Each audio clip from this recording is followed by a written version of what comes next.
کہا جاتا ہے العبرۃ بالخواتین، اعتبار جو ہے وہ خاتمے کا.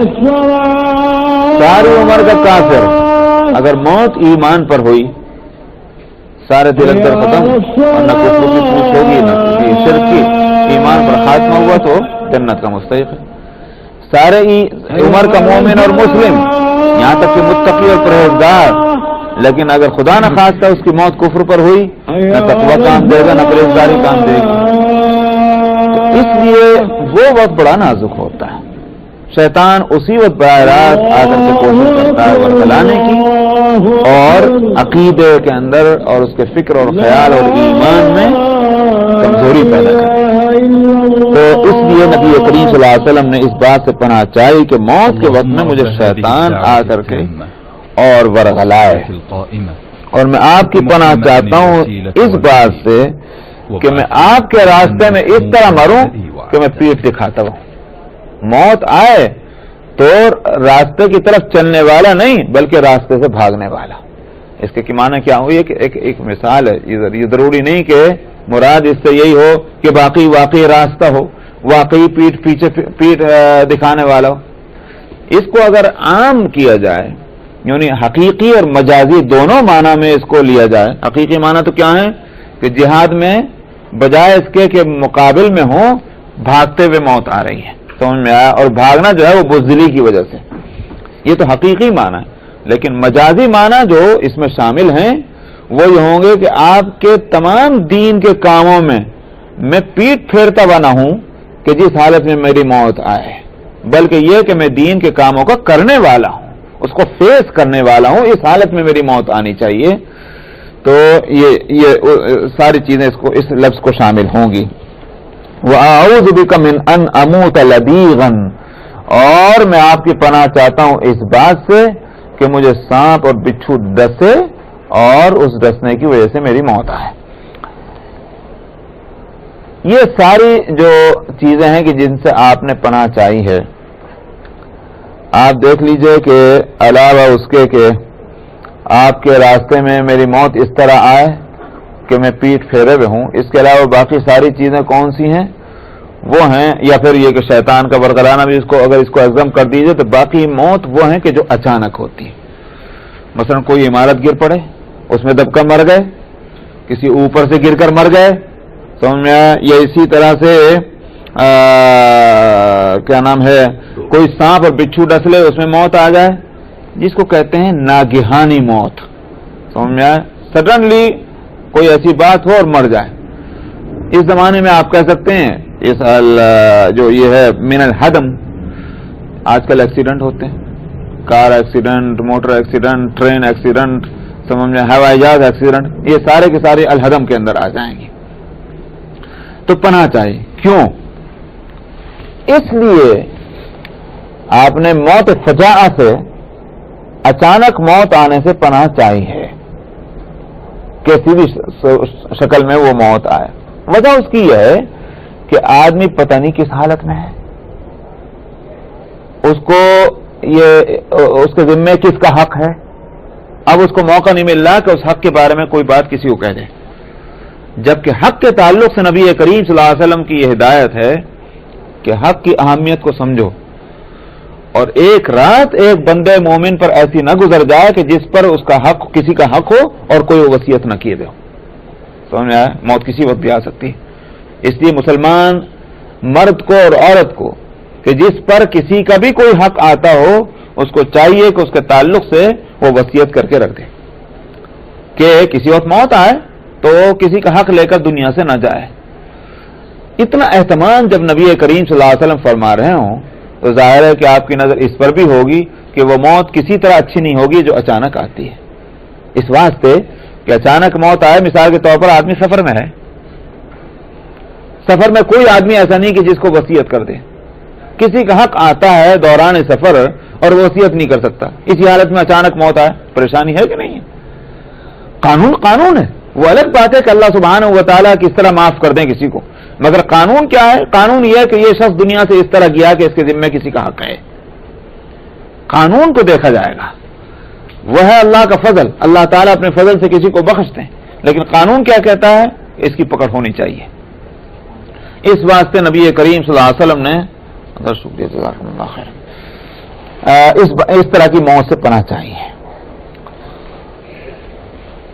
وعن معاذ عن النبي صلی اللہ علیہ وسلم قال استعیذوا باللہ من طمع یہدی الی تبع. اللہ اکبر. واقعی نبی کریم صلی اللہ علیہ وسلم کو اللہ تعالیٰ نے مقام دیا. دو لفظوں کے اندر ایک ایسی بات فرما دیں کہ جس پر آپ چاہیں تو پوری کتاب لکھ ڈالیں.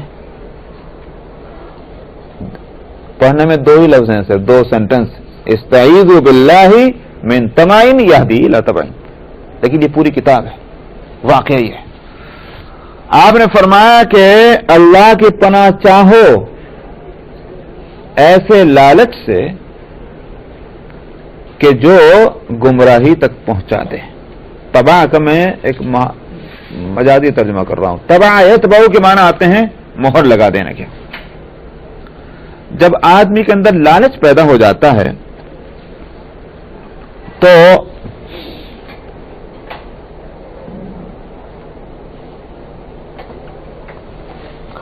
کیا ہوتا ہے؟ لالچ پیدا ہو جائے تو اب اگر اس کو کنٹرول نہ کیا جائے, لالچ تو سمجھ رہے ہیں نا, حرص, اگر اس کو کنٹرول نہ کیا جائے وہ حرص بڑھتی چلی جائے تو ایک وقت آتا ہے کہ جائز اور ناجائز کی تمیز کھو دیتا ہے. انہوں نے کہا یہ بھی مل جائے, یہ بھی مل جائے, یہ بھی مل جائے, سمجھ میں آیا؟ جائز اور ناجائز کی حرص ختم ہو گئی.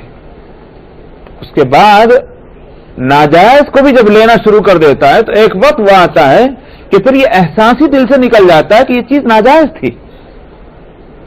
ہر چیز جائز ہے. پھر یہ وقت وہ ہے کہ اس کو کہا جائے گا کہ اب اس پر مہر لگ گئی ہے. جب یہ احساس نکل جائے کسی میں سے کہ کیا ہے ناپاک اور کیا ہے پاک, اب اس سے بڑھ کر اور کیا مہر چاہیے جو اس پر لگنی تھی, گمراہی کی اور ضلالت کی.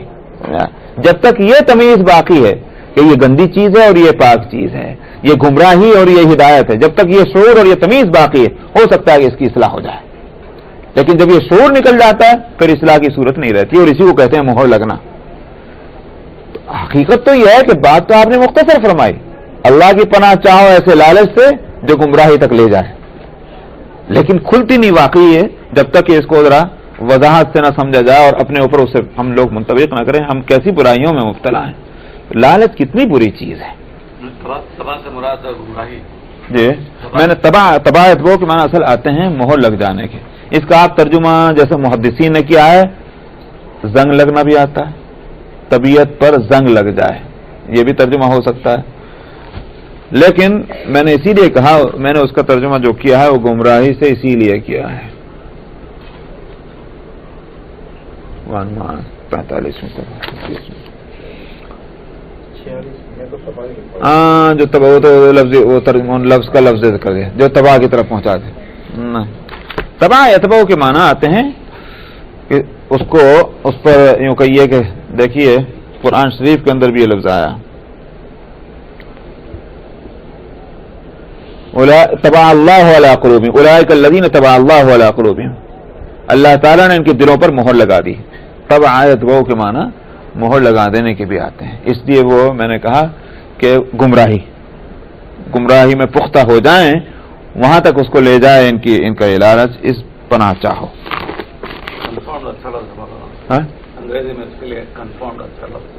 کنفرم. ہاں.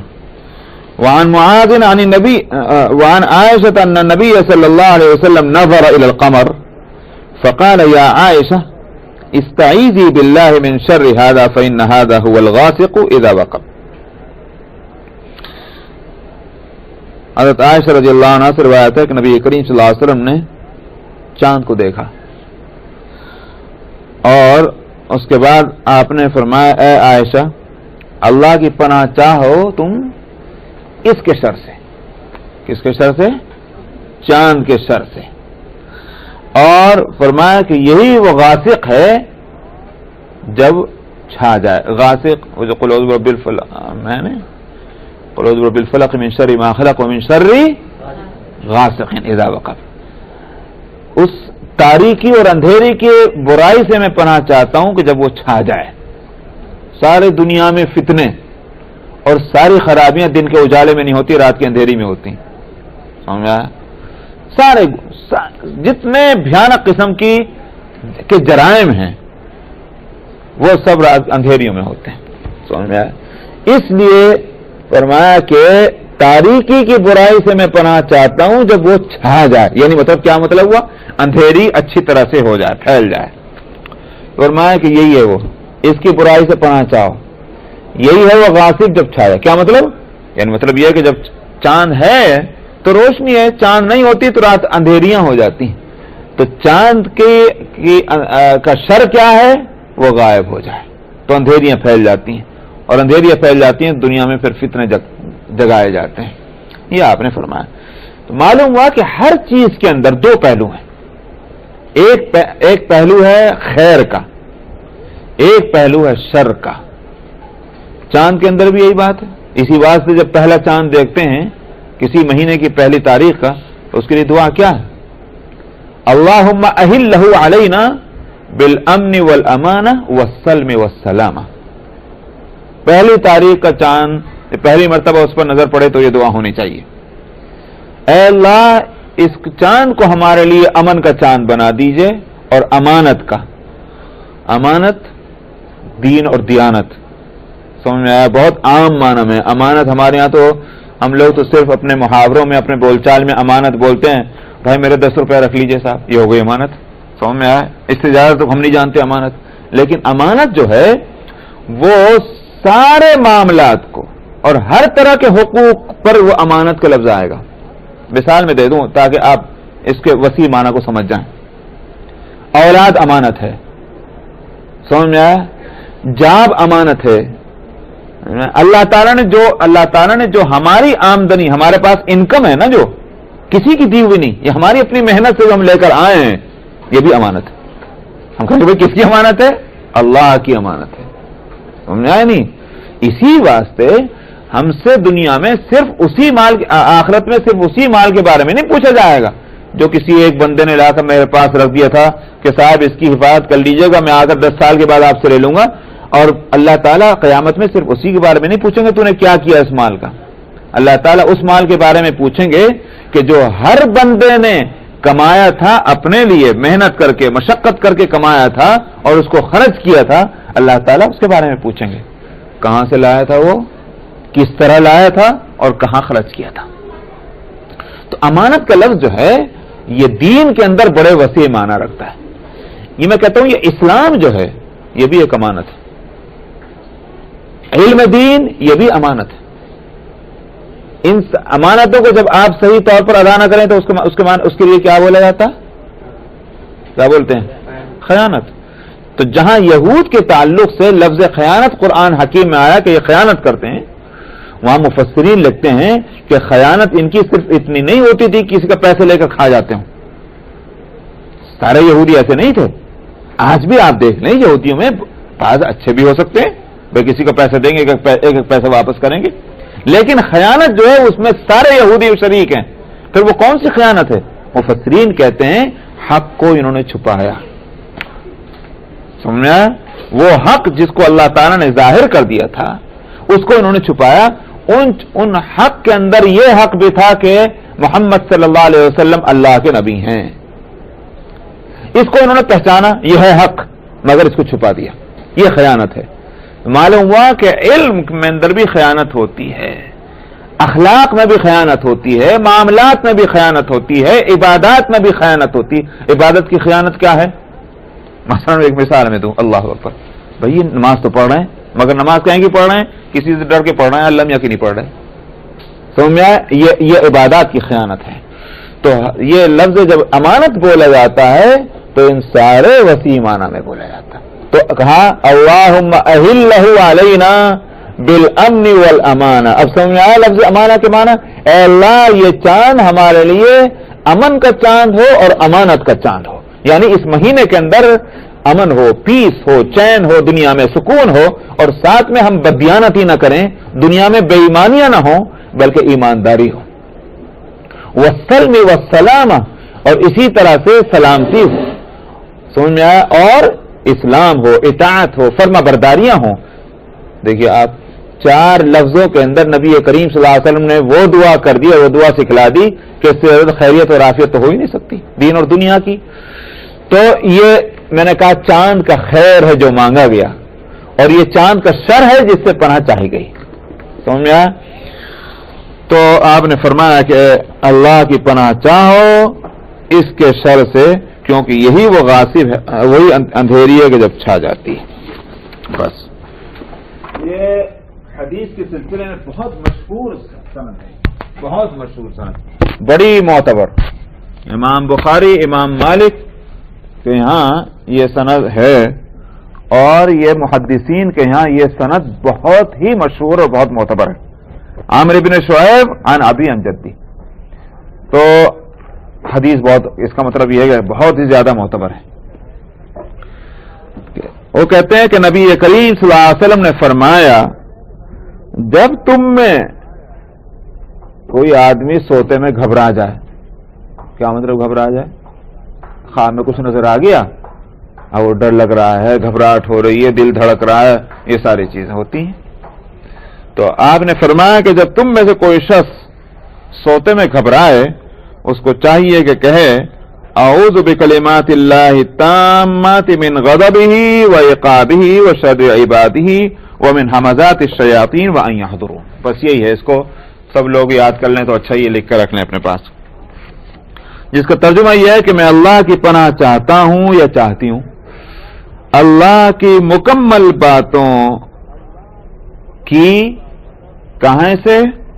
اس کے غضب سے اور اس کی سزا سے اور اس کے بندوں کے شر سے اور شیطانوں کے وسوسوں سے اور اس بات سے بھی کہ شیطان میرے پاس آئیں. یہ ہے وہ. آپ نے فرمایا کہ خواب میں جو کچھ دیکھا وہ نقصان نہیں پہنچائے گا. لن یضرہ, وہ جو کچھ بھی دیکھا, اب ہو سکتا تھا نا کہ خواب میں جو دیکھے, خواب کہ جو میں پہلے بھی بتلا چکا ہوں, خواب کے موضوع پر بول چکا ہوں میں سورہ یوسف میں, اس لیے اس کو نہیں دہراتا. لیکن بہرحال اگر کچھ ہونے والے واقعات ہوں جس کا پہلے سے خواب میں ایک واقعہ کی صورت میں اس کو دکھلا دیا گیا ہے, تو اب فرمایا کہ ان کلمات کے پڑھنے سے انشاءاللہ نقصان نہیں ہوگا. وکان عبداللہ ابن عمرو, عبداللہ ابن عمرو رضی اللہ عنہما, وہ کون ہے؟ عمرو ابن العاص رضی اللہ عنہما کے بیٹے عبداللہ ابن عمرو ابن العاص رضی اللہ عنہما اپنے اولاد میں ان کو جو بالغ ہو جائیں ان کو سکھلا دیا کرتے تھے کہ بھائی اس کو یاد رکھو, جب بھی کوئی ضرورت پڑے تو اس کو پڑھ لیا کرو. اور جو بالغ ہونے والے ہوں, یہ مطلب یہ کبھی نہیں ہوئے, ان کے لیے کیا کرتے تھے؟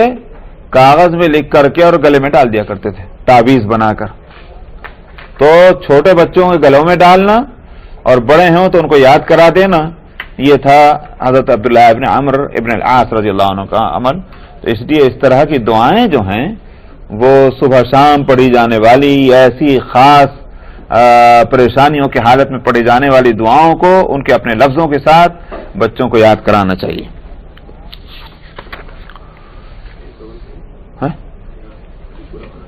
کیا ہو گیا؟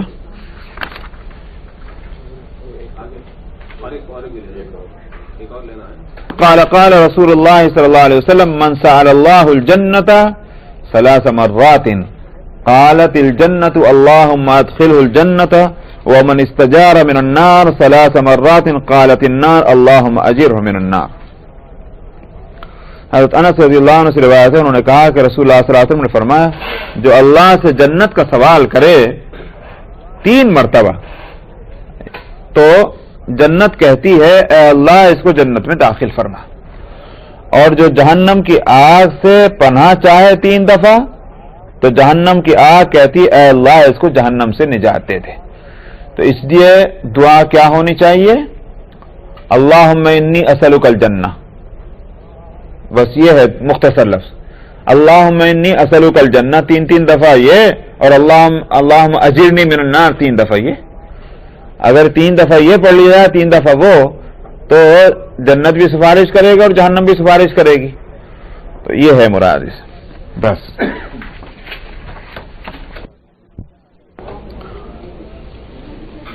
عن القعقاع أن كعب الأحبار قال لولا كلمات أقولهن لجعلتني يهود حمارا فقيل له ما هن قال أعوذ بوجه الله العظيم الذي ليس شيء أعظم منه وبكلمات الله التامات التي لا يجاوزهن بر ولا فاجر وبأسماء الله الحسنى ما علمت منها وما لم أعلم من شر ما خلق وذرأ وبرأ.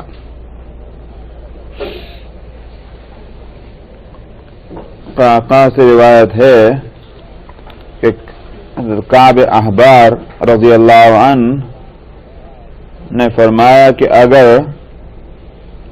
یہ کلمے نہ ہوتے کہ جن کو میں کہتا ہوں تو یہود مجھے گدھا بنا کے چھوڑتے. لجعلتنی یہود حمارا. کعب احبار جو ہیں یہ ان صحابہ میں ہیں کہ جو پہلے علماء یہود میں تھے، رابائی تھے، اور تورات کے، اور نہ صرف یہ کہ تورات کے بلکہ یہ کہ بنی اسرائیل کی تاریخ اور ان کے علوم اور ان کی شریعت کے بڑے ماہر تھے. تو جب یہ مسلمان ہو گئے تو یہود کو بڑا دھکا لگا. ظاہر بات ہے کہ اگر کوئی کہیں کا پادری جو ہے وہ مسلمان ہو جائے تو کرسچین کو کیسے لگے گا. تو وہی صورت یہ ہوئی کہ یہودیوں کو اس سے بہت دھکا لگا کہ صاحب ہمارا لکھا پڑھا عالم فاضل ایک آدمی جو ہے وہ مسلمان ہو گیا، تو اس سے ان کے مذہب اور کو نقصان پہنچائے گا، تو ان کے دشمن ہو گئے. اس لیے وہ کہتے تھے حضرت کعب احبار کہ میں اپنے بچاؤ کے واسطے میں یہ کلمے جو ہیں یہ الفاظ میں پڑھا کرتا ہوں، اگر یہ نہ پڑھتا تو یہود اپنی مجھے گدھا بنا دیتے. کیا مطلب یہ گدھا بنانے کا؟ حاصل یہ ہے کہ جادو کے ذریعے سے مجھے نقصان پہنچاتے ہیں، مگر ان کلمات کی برکت سے میں محفوظ ہوں. جادو کا مسئلہ میں سورہ یوسف کے شروع میں بتا چکا ہوں. حضرت یوسف علیہ الصلوۃ والسلام کا جہاں ذکر آیا تھا وہاں میں نے اس پر تفصیلی بحث کی تھی. اور بہرحال یہ کہ جادو کے ذریعے سے یعنی بہت کچھ تبدیلیاں کی تو جا سکتی ہیں، اسباب کے درجے کی چیز ہے. یہ جادو یہ نہ سمجھا جائے کہ بھئی اللہ کے فیصلوں کو بدلنے والی کوئی چیز ہے. جیسے انسان زہر کھا لے اور مر جائے، یہ نہیں کہا جائے گا کہ اللہ کے فیصلے کو اس نے بدل دیا. اسباب کے درجے میں یہ چیز ہے کہ زہر کھائے گا تو مر جاتا ہے، بیمار ہے علاج کرتا ہے تو فائدہ ہو جاتا ہے. کہنے کو لوگ کہہ دیتے ہیں کہ صاحب ڈاکٹر کی دوا سے فائدہ ہوا، مگر کیا واقعتاً یہی بات ہے کہ اللہ کے فیصلے کو اس دوا نے بدل دیا؟ اسی طرح سے یہ جادو بھی ہیں. جادو اسباب کے درجے کی چیز ہے. ان کو جن مقاصد کے لیے استعمال کیا جاتا ہے ان میں کامیابی ایسے ہی ہوتی ہے جیسے دواؤں کے ذریعے سے کسی مریض کا شفایاب ہونا. ایک تجربے کی چیز ہے. تجربے نے یہ بتایا کہ یہ دوا فلانی بیماری کے لیے مفید ہے اور اس کے لیے استعمال کیا جاتا ہے، اور عام طور پر وہ اس بیماری کو اس دوا سے اس بیماری کو فائدہ ہوتا ہے. ٹھیک اسی طرح سے جادو کی بھی ہے. تجربے سے یہ بات معلوم ہوئی کہ جادو میں جو الفاظ استعمال کیے گئے ان الفاظ کے استعمال سے یہ مقصد حاصل ہوگا اور عام طور پر وہ ہوتا ہے. تو اس لیے اس میں کوئی وہ نہیں ہونا چاہیے تردد کہ یہ کیسے ہو سکتا ہے. اب رہ گئی بات یہ کہ وہ حقیقتاً گدھا بنا دے انسان کو، یعنی مطلب اس کی حقیقت کو چینج کر دے، یہ بھی ہو سکتا ہے. اور ان کے فرمانے کا منشا یہ بھی ہو سکتا ہے کہ جیسے گدھا ایک ذلیل ہوتا ہے جانوروں میں، ذلت کے لیے اسی کو کہتے ہیں کہ بتانے کے واسطے، تو ایسے ہی مجھے بھی یہ ذلیل کر کے چھوڑتے، مگر میں اپنی حفاظت کے لیے یہ الفاظ استعمال کرتا ہوں. اس سے یہ بات سمجھ میں آئی کہ بعض خارجی اثرات، بعض بیماریوں اور شیطانی اثرات اور جادو کے اثرات سے محفوظ رہنے کے واسطے کچھ تسبیحیں اور کچھ کلمات ایسے ہیں جو مفید ہو سکتے ہیں. تو وہ کیا ہیں؟ فقیر لہ ما ہن، ان سے کہا گیا کہ وہ الفاظ کون سے ہیں؟ تو انہوں نے کہا یہ ہیں: اعوذ بوجہ اللہ العظیم الذی لیس شیء اعظم منہ وبکلمات اللہ التامات التی لا یجاوزہن بر ولا فاجر وَبِأَسْمَاءِ اللَّهِ الْحُسْنَى مَا عَلِمْتُ مِنْهَا وَمَا لَمْ أَعْلَمْ مِنْ شَرِّ مَا خَلَقَ وَذَرَأَ وَبَرَعَ. یہ ہوئے الفاظ. اس لیے کسی کو یہ الفاظ پڑھتے ہیں تو انشاءاللہ جادو سے محفوظ رہیں گے، اور امید یہ ہے کہ اگر کسی پر جادو ہو جائے، ان الفاظ کو استعمال کیا جائے تو اللہ چاہے تو وہ اس کو اس سے شفا بھی ہوگی. تو ترجمہ ان الفاظ کا یہ ہے کہ پناہ چاہتا ہوں میں اللہ کی جو بلند درجہ ہیں، الذی لیس شیء اعظم منہ، اور وہ اللہ کی ذات کہ جس سے بڑی کوئی چیز ہے ہی نہیں. وَبِكَلِمَاتِ اللَّهِ التَّامَّاتِ، اور اللہ کے ان مکمل باتوں کی بھی میں پناہ چاہتا ہوں کہ جن سے آگے نہ کوئی نیک آدمی جا سکتا ہے اور نہ کوئی فاجر آدمی اس سے آگے جا سکتا ہے. یعنی اللہ کے باتیں جو ہیں، اس کے فیصلے اس سے آگے تو کوئی نہیں نکل سکتا، یہ مطلب ہے. وَبِأَسْمَاءِ اللَّهِ الْحُسْنَى، اور میں پناہ چاہتا ہوں اللہ کے اچھے ناموں کی، وہ نام کہ جن کو میں جانتا ہوں اور وہ نام بھی جن کو میں نہیں جانتا. اللہ کی پناہ کس چیز سے چاہتا ہوں؟ ہر اس برائی سے کہ جو اس کو اللہ ہی نے پیدا کیا اور اس کو اس نے دنیا میں پھیلایا اور بڑھایا. ہر برائی سے، ہر چیز تو اللہ کی پیدا کی ہوئی ہے، تو اس لیے یہ جو ہے اس میں ساری برائیاں آ گئیں، چاہے وہ جادو کی ہو یا کوئی اور کسی اور طرح کی برائی ہو. وعن مسلم ابن ابی بکر قال كان ابي يقول في دبر الصلاة اللهم اني اعوذ بك من الكفر والفقر وعذاب القبر فكنت اقولهن فقال اي بني عمن اخذت هذا قلت عنك قال ان رسول الله صلى الله عليه وسلم كان يقولهن في دبر الصلاة. مسلم ابن ابی بکر رضی اللہ عنہ کہتے ہیں کہ میرے والد نماز کے بعد یہ کہا کرتے تھے اللہم انی اعوذ بک من الکفر والفقر وعذاب القبر، اے اللہ میں آپ کی پناہ چاہتا ہوں کفر سے، فقر سے اور قبر کے عذاب سے، تین چیزوں سے. تو کہتے ہیں کہ میں بھی یہ کہنے لگا نمازوں کے بعد، میں بھی یہی پڑھنے لگا اللہم انی اعوذ بک من الکفر والفقر وعذاب القبر. میں بھی نمازوں کے بعد یہ پڑھنے لگا تو میرے ابا نے سن لیا ہوگا کسی روز، کہتے ہیں انہوں نے مجھ سے پوچھا اے بیٹے تو نے یہ کہاں سے سیکھا؟ تو میں نے کہا کہ آپ ہی سے تو سیکھا، آپ پڑھا کرتے تھے نماز کے بعد، میں نے اس کو یاد کر لیا، میں بھی پڑھتا ہوں. اس کے بعد انہوں نے فرمایا، ان کے والد نے یعنی ابو بکرہ نے، کہ رسول اللہ صلی اللہ علیہ وسلم نمازوں کے بعد ان کلمات کو پڑھا کرتے تھے. تو اس طرح یہ حدیث جو ہے نبی کریم صلی اللہ علیہ وسلم تک پہنچ گئی. وعن ابي سعيد قال سمعت رسول الله صلى الله عليه وسلم يقول اعوذ بالله من الكفر والدين فقال رجل يا رسول الله اتعدل الكفر بالدين قال نعم وفي روايه اللهم اني اعوذ بك من الكفر والفقر قال رجل ويعدلان قال نعم. ابو سعید خدری رضی اللہ عنہ سے روایت ہے، انہوں نے کہا کہ میں نے رسول اللہ صلی اللہ علیہ وسلم کو یہ فرماتے سنا اعوذ باللہ من الکفر والدین، اللہ کی پناہ چاہتا ہوں میں کفر اور قرضے سے، کفر سے اور قرضے سے. تو کہتے ہیں کہ ایک آدمی نے عرض کیا یا رسول اللہ کیا کفر قرضے کے برابر ہے؟ یعنی آپ نے دونوں چیزوں کو برابر کر دیا کہ اللہ کی پناہ چاہتا ہوں میں کفر سے اور قرضے سے، تو کیا دونوں چیزیں برابر ہیں؟ آپ نے فرمایا ہاں. یعنی مطلب یہ ہے قرضہ جیسے کفر جو ہے یہ بلا شبہ بڑی مصیبت ہے اور بڑی لعنت کی چیز ہے. بعض دفعہ قرضہ جو ہے وہ انسان کو اپنے عقیدے اور عمل پر نہیں رہنے دیتا، خطرناک چیز ہے قرضہ. قرضہ بالکل حالات میں انقلاب برپا کر سکتا ہے. قرضہ جو ہے دوستیوں پر اثر انداز ہوتا ہے، قرضہ جو ہے وہ رشتے ناتوں کو کاٹ دیتا ہے. تو اسی عربی کے اندر کہا جاتا ہے القرض مقراض المحبہ، قرض جو ہے وہ محبت کی قینچی ہے. سارے تعلقات جو ہیں وہ ٹوٹ پھوٹ جاتے ہیں قرضے کی، اگر لیجئے اور قرضے وقت پہ ادا نہ کیجئے.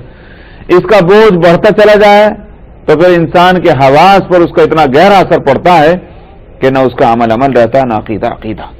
تو ایسی مصیبت کی چیز ہے یہ قرضہ. اس لیے آپ نے فرمایا ہاں، ورنہ یہ مطلب نہیں کہ بھئی اگر کفر اور قرضہ جو ہے وہ دین وہ اس اعتبار سے جو ہے وہ اس کو ایک درجے میں رکھا ورنہ حقیقتاً تو ایک درجے میں نہیں.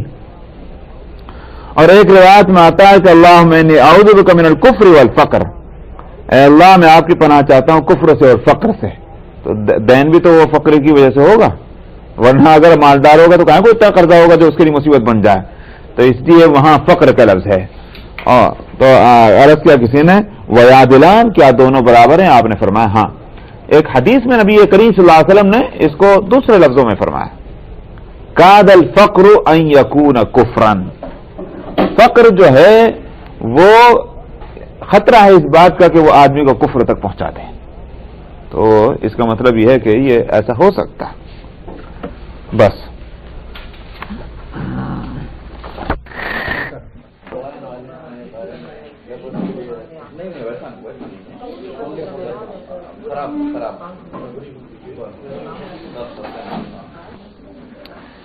بسم اللہ الرحمن الرحیم. عن ابی موسیٰ الاشعری عن النبی صلی اللہ علیہ وسلم انه كان يدعو بهذا الدعاء اللهم اغفر لي خطيئتي وجهلي وإسرافي في أمري وما أنت أعلم به مني اللهم اغفر لي جدي وهزلي وخطئي وعمدي وكل ذلك عندي اللهم اغفر لي ما قدمت وما أخرت وما أسررت وما أعلنت وما أنت أعلم به مني أنت المقدم وأنت المؤخر وأنت على كل شيء قدير.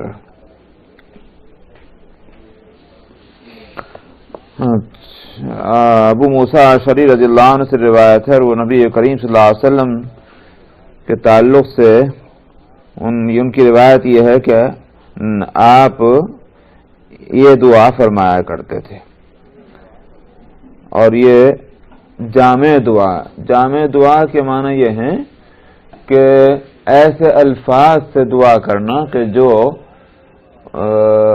انسانی تمام دینی اور دنیاوی ضرورتوں کو ان الفاظ کے ذریعے سے مانگ لیا گیا ہو، کوئی جز اور زندگی کا کوئی پہلو چھوٹنے نہ پائے. ایسی دعائیں جو ہیں وہ اس باب کے اندر ان کو جمع کیا گیا.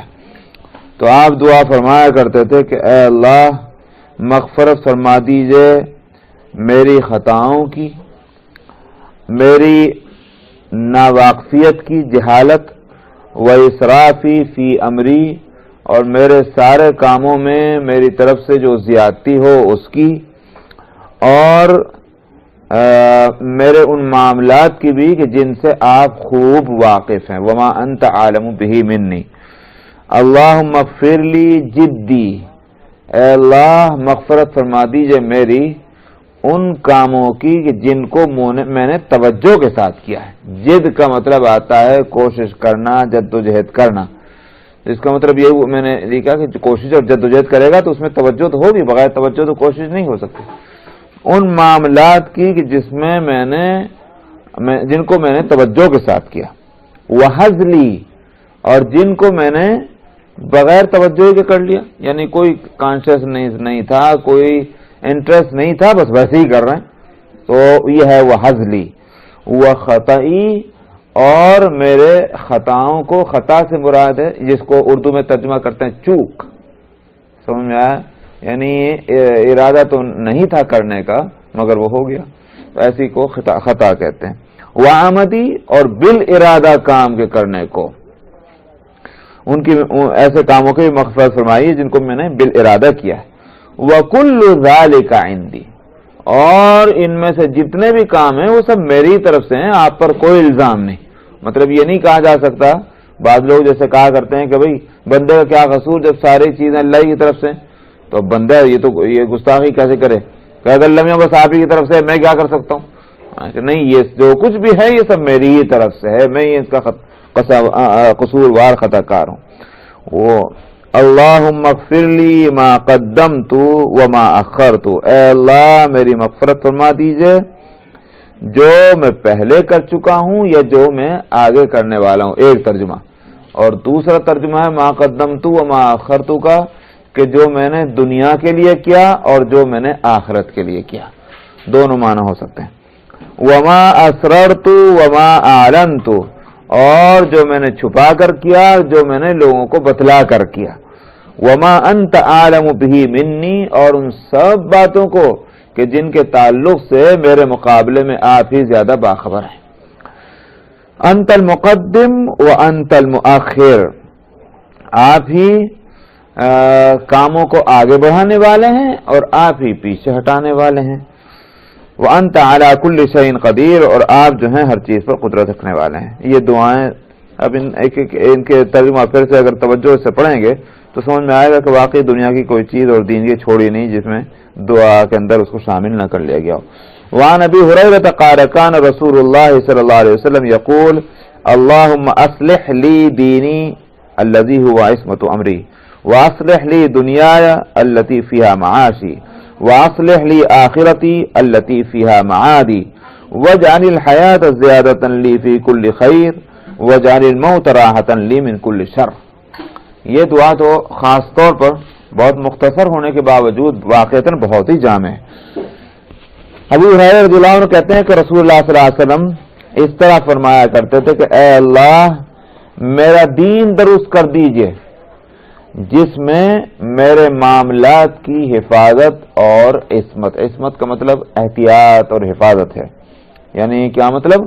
دین ہے تو میرا بچاؤ ہے، اور دین نہیں ہے تو میرے لیے خطرہ ہی خطرہ ہے۔ تو میرے اس دین کو درست کر دیجئے کہ جس میں میری احتیاط اور میری حفاظت کا سامان ہے، اور واصلح لی دنیای التی فیہا معاشی، اور میری اس دنیا کو درست کر دیجئے جس میں میری روزی اور روزگار ہے، تو میری دنیا بھی درست ہو اور آخرت میرا دین بھی درست ہو۔ واصلح لی آخرت التی فیہا معادی، اور میری اس آخرت کو درست کر دیجئے جس میں مجھے لوٹ کر جانا ہے، آخر یہاں تو رہنا ہی نہیں، وہیں پہنچنا ہے، تو وہ بھی میری درست ہو جائے۔ وَاجْعَلِ الْحَيَاةَ زِيَادَةً لِّي فِي كُلِّ خَيْرٍ، میری زندگی کو ایسی بنا دیجئے کہ جس میں خیر ہی زیادہ ہو۔ وَاجْعَلِ الْمَوْتَ رَاحَةً لِّي مِن كُلِّ شَرٍ، اور میری موت کو ایسا کر دیجئے کہ ہر برائی سے مجھے آرام مل جائے۔ تو واقعہ یہ ہے کہ مومن جب دنیا سے رخصت ہوتا ہے، جب تک زندہ رہتا ہے، مومن اگر صحیح ہے اور اللہ کی توفیق ہے تو جتنے دن زندہ رہے گا بجائے برائیوں کے نیکیاں بڑھیں گی، اور جب موت آئے گی تو اس کا مطلب یہ کہ دنیا کے فتنوں سے اسے چین مل گئی۔ یہ ہے کیونکہ دنیا کی حقیقت کیا ہے؟ نبی کریم صلی اللہ علیہ وسلم نے ایک دوسرے موقع پر فرمایا الدنیا سجن للمومن وجنت للکافر، دنیا جو ہے وہ ایک مومن کے لیے تو ہے قید خانہ، اور کافر کے لیے ہے باغ و بہار کی جگہ۔ اب قید خانے سے کوئی قید خانہ چاہے وہ اے کلاس کا ہو کہ جب بی کلاس کا ہو چاہے سی کلاس ہو، قید خانہ تو قید خانہ ہی ہے، وہ جیل ہی ہے۔ اب چاہے اس کا نام جو ہے وہ اس کا کیا کریکشن ہاؤس کر دیا، کیا کر دیا انہوں نے نام اس کا جیل کا، میں تو کہہ رہا ہوں کریکشن، شکریہ جزاکم اللہ خیر، تو چاہے اس کا نام اور اس سے بھی زیادہ اعلیٰ درجے کا رکھ لیجیے، مگر ہے وہ تو جیل ہی۔ تو جیل سے نکلنا جو ہے وہ کیا کہیں گے بھائی تکلیفوں سے نجات مل گئی، یہ تو ہے جیل سے۔ اور جیل میں جب تک رہنا ہے تو دیکھنا یہ کہ وہاں کس طرح رہنا ہے، آیا اس طرح رہنا ہے کہ جیل والوں کو کوئی تکلیف نہ ہو، وہاں کے آفیسرز جو ہیں ملازمین ان کو تکلیف نہ ہو، ہر ایک کہے کہ بھائی اچھا آدمی ہے جو وہاں جو جب تک جیل میں رہے، یہ اور اپنے جرائم کی لسٹ کو اور بڑھاتے چلے جائیں کہ جو کچھ برائیاں باہر کرتے رہتے جیل میں جانے کے بعد اور خوب کر رہے ہیں وہاں، تو کون سی تو مومن کی زندگی کیا ہے؟ جب تک وہ دنیا میں ہے تو نیکیاں بڑھا رہا ہے، اور جب دنیا سے جا رہا ہے تو اس کا معنی یہ ہے کہ اس کو مصیبتوں سے نجات مل رہی ہے۔ یہ اس لیے دعا میں یہ کہا گیا کہ اے اللہ میری زندگی کو تو ہر خیر میں زیادتی کا ذریعہ بنا دیجیے، اور موت کو ہر برائی سے آرام اور راحت کا ذریعہ بنا دیجیے۔ وعن عبد الله بن مسعود عن النبي صلى الله عليه وسلم انه كان يقول اللهم اني اسالك الهدى والتقى والعفاف والغنى۔ حضرت عبداللہ بن مسعود رضی اللہ عنہ سے روایت ہے کہ نبی کریم صلی اللہ علیہ وسلم سے انہوں نے نقل کیا کہ آپ یہ فرمایا کرتے تھے اے اللہ میں آپ سے ہدایت کا سوال کرتا ہوں، تقوی کا بھی اور پاک دامنی کا، اور اسی طرح سے غنا کا۔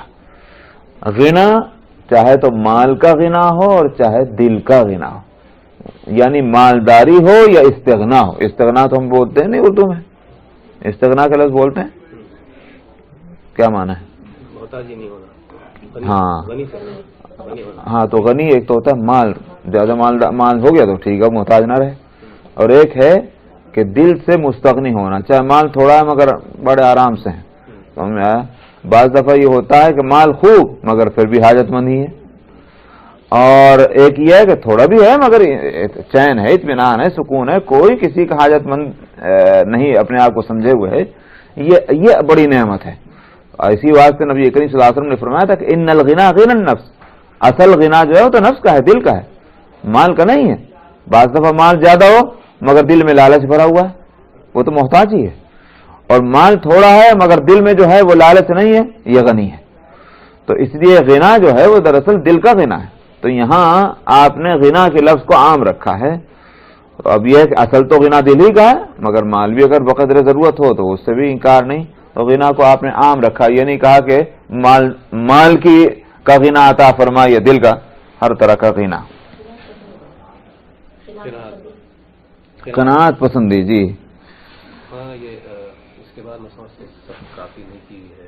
اچھا بس یہیں روکتے ٹھیک ہے، نہیں تو اس کے بس آئندہ اس کا خیال رکھے کہ آگے جو ہے کتاب المناسک سے شروع کریں گے انشاءاللہ حج کے مسائل. رحیم عن ابی ہریرہ قال خطبنا رسول اللہ صلی اللہ علیہ وسلم فقال يا أيها الناس قد فرض عليكم الحج فحجوا. فقال رجل أكل عام يا رسول الله؟ فسكت حتى قالها ثلاثا. فقال لو قلت نعم لوجبت ولما استطعتم. ثم قال ذروني ما تركتكم فإنما هلك من كان قبلكم بكثرة سؤالهم واختلافهم على أنبيائهم. فإذا أمرتكم بشيء فأتوا منه ما استطعتم وإذا نهيتكم عن شيء فدعوه. جزاكم الله خير. نسک کے معنی عام احکام شریعت کے بھی آتے ہیں، اور نسک کا لفظ مسائل حج کے لیے بھی بولا جاتا ہے. سورہ بقرہ میں جو وہ آیت ہے جس میں حضرت ابراہیم علیہ السلام کی دعا ہے بیت اللہ کے تعمیر کے وقت میں، اس میں ہے ربنا ارینا مناسک وارینا مناسکنا، خداوندہ ہمیں ہمارے مناسک جو ہے وہ بتلا دیجئے. مراد اس وہاں مفسرین یہ کہتے ہیں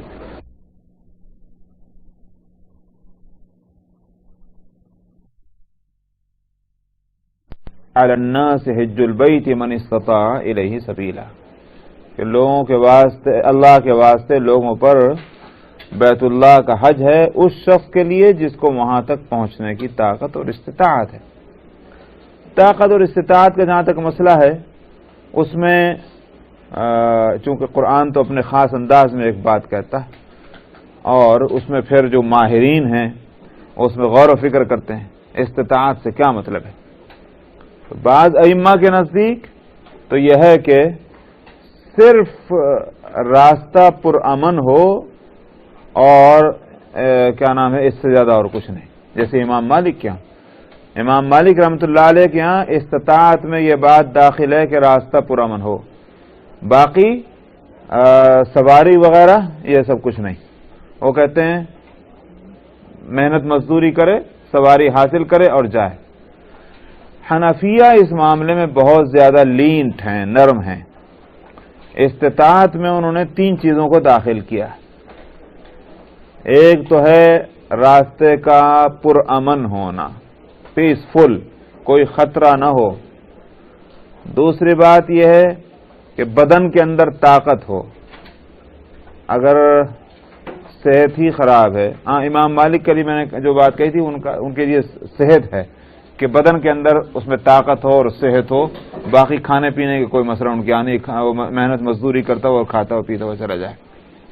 تو امام ابو حنیفہ کہتے ہیں کہ راستہ پرامن ہو اور صحت ہو، تندرستی، دوسری بات یہ کہ خرچہ ہو، خرچے کی گنجائش ہو، راستے کے اخراجات، وہاں ٹھہرنے کے اخراجات، اور اس دوران ان لوگوں کا خرچہ بھی ہونا چاہیے کہ جن کے خرچ کی ذمہ داری اس پر آتی ہے، بیوی بچوں کی، مثلا ماں باپ اس پر ہیں، اگر ڈیپینڈ کرتے ہیں تو ان کی، جو بھی ڈیپینڈنٹ ہیں ان کے اخراجات بھی اتنے عرصے کے اس کے پاس ہوں، تب یہ حج کو جائے گا۔ ایک صاحب کا یا صاحبہ کا میرے پاس فون آیا، یہ نہیں فون نہیں آیا بلکہ وہاں نیو جرسی میں ہماری تقریر تھی، تو حاجیوں کی آمد کے موقع پر اس میں کچھ سوالات بھی شروع ہوئے، تو اس میں ایک نے سوال کیا کسی خاتون نے کہ صاحب وہ لڑکیاں ہیں اور ان کی شادیاں پہلے کرنا کہ حج پہلے کرنا؟ میں نے کہا پہلے تو یہ متعین کر دو کہ شادی کہتے کس کو، سمجھ میں آیا؟ جب تم اس کو متعین کرو گے تو پھر جواب خود تم ہی دے دو گے، مجھے میرے جواب کی ضرورت ہی نہیں پڑنے کی، سمجھ میں آیا؟ اگر شادی تم اس کو کہتے ہو کہ صاحب اس میں $100,000 خرچ کرنے، سمجھ میں آیا؟ تو پھر شریعت سے کیوں پوچھتے ہو؟ شریعت نے تو نہیں کہا، شریعت نے یہ مسئلہ بتلایا نہیں کہ صاحب اتنا خرچہ کرو گے تو شادی ہوگی، نہیں تو نہیں۔ شادی نام ہے دو گواہوں کی موجودگی میں ایجاب اور قبول کا نام۔ عجیب عجیب قصے ہیں۔ ابھی میرے پاس ایک سوال آیا ہوا ہے، بلکہ مجھے فرصت ہی نہیں مل رہی جواب لکھنے کی، کہ صاحب وہ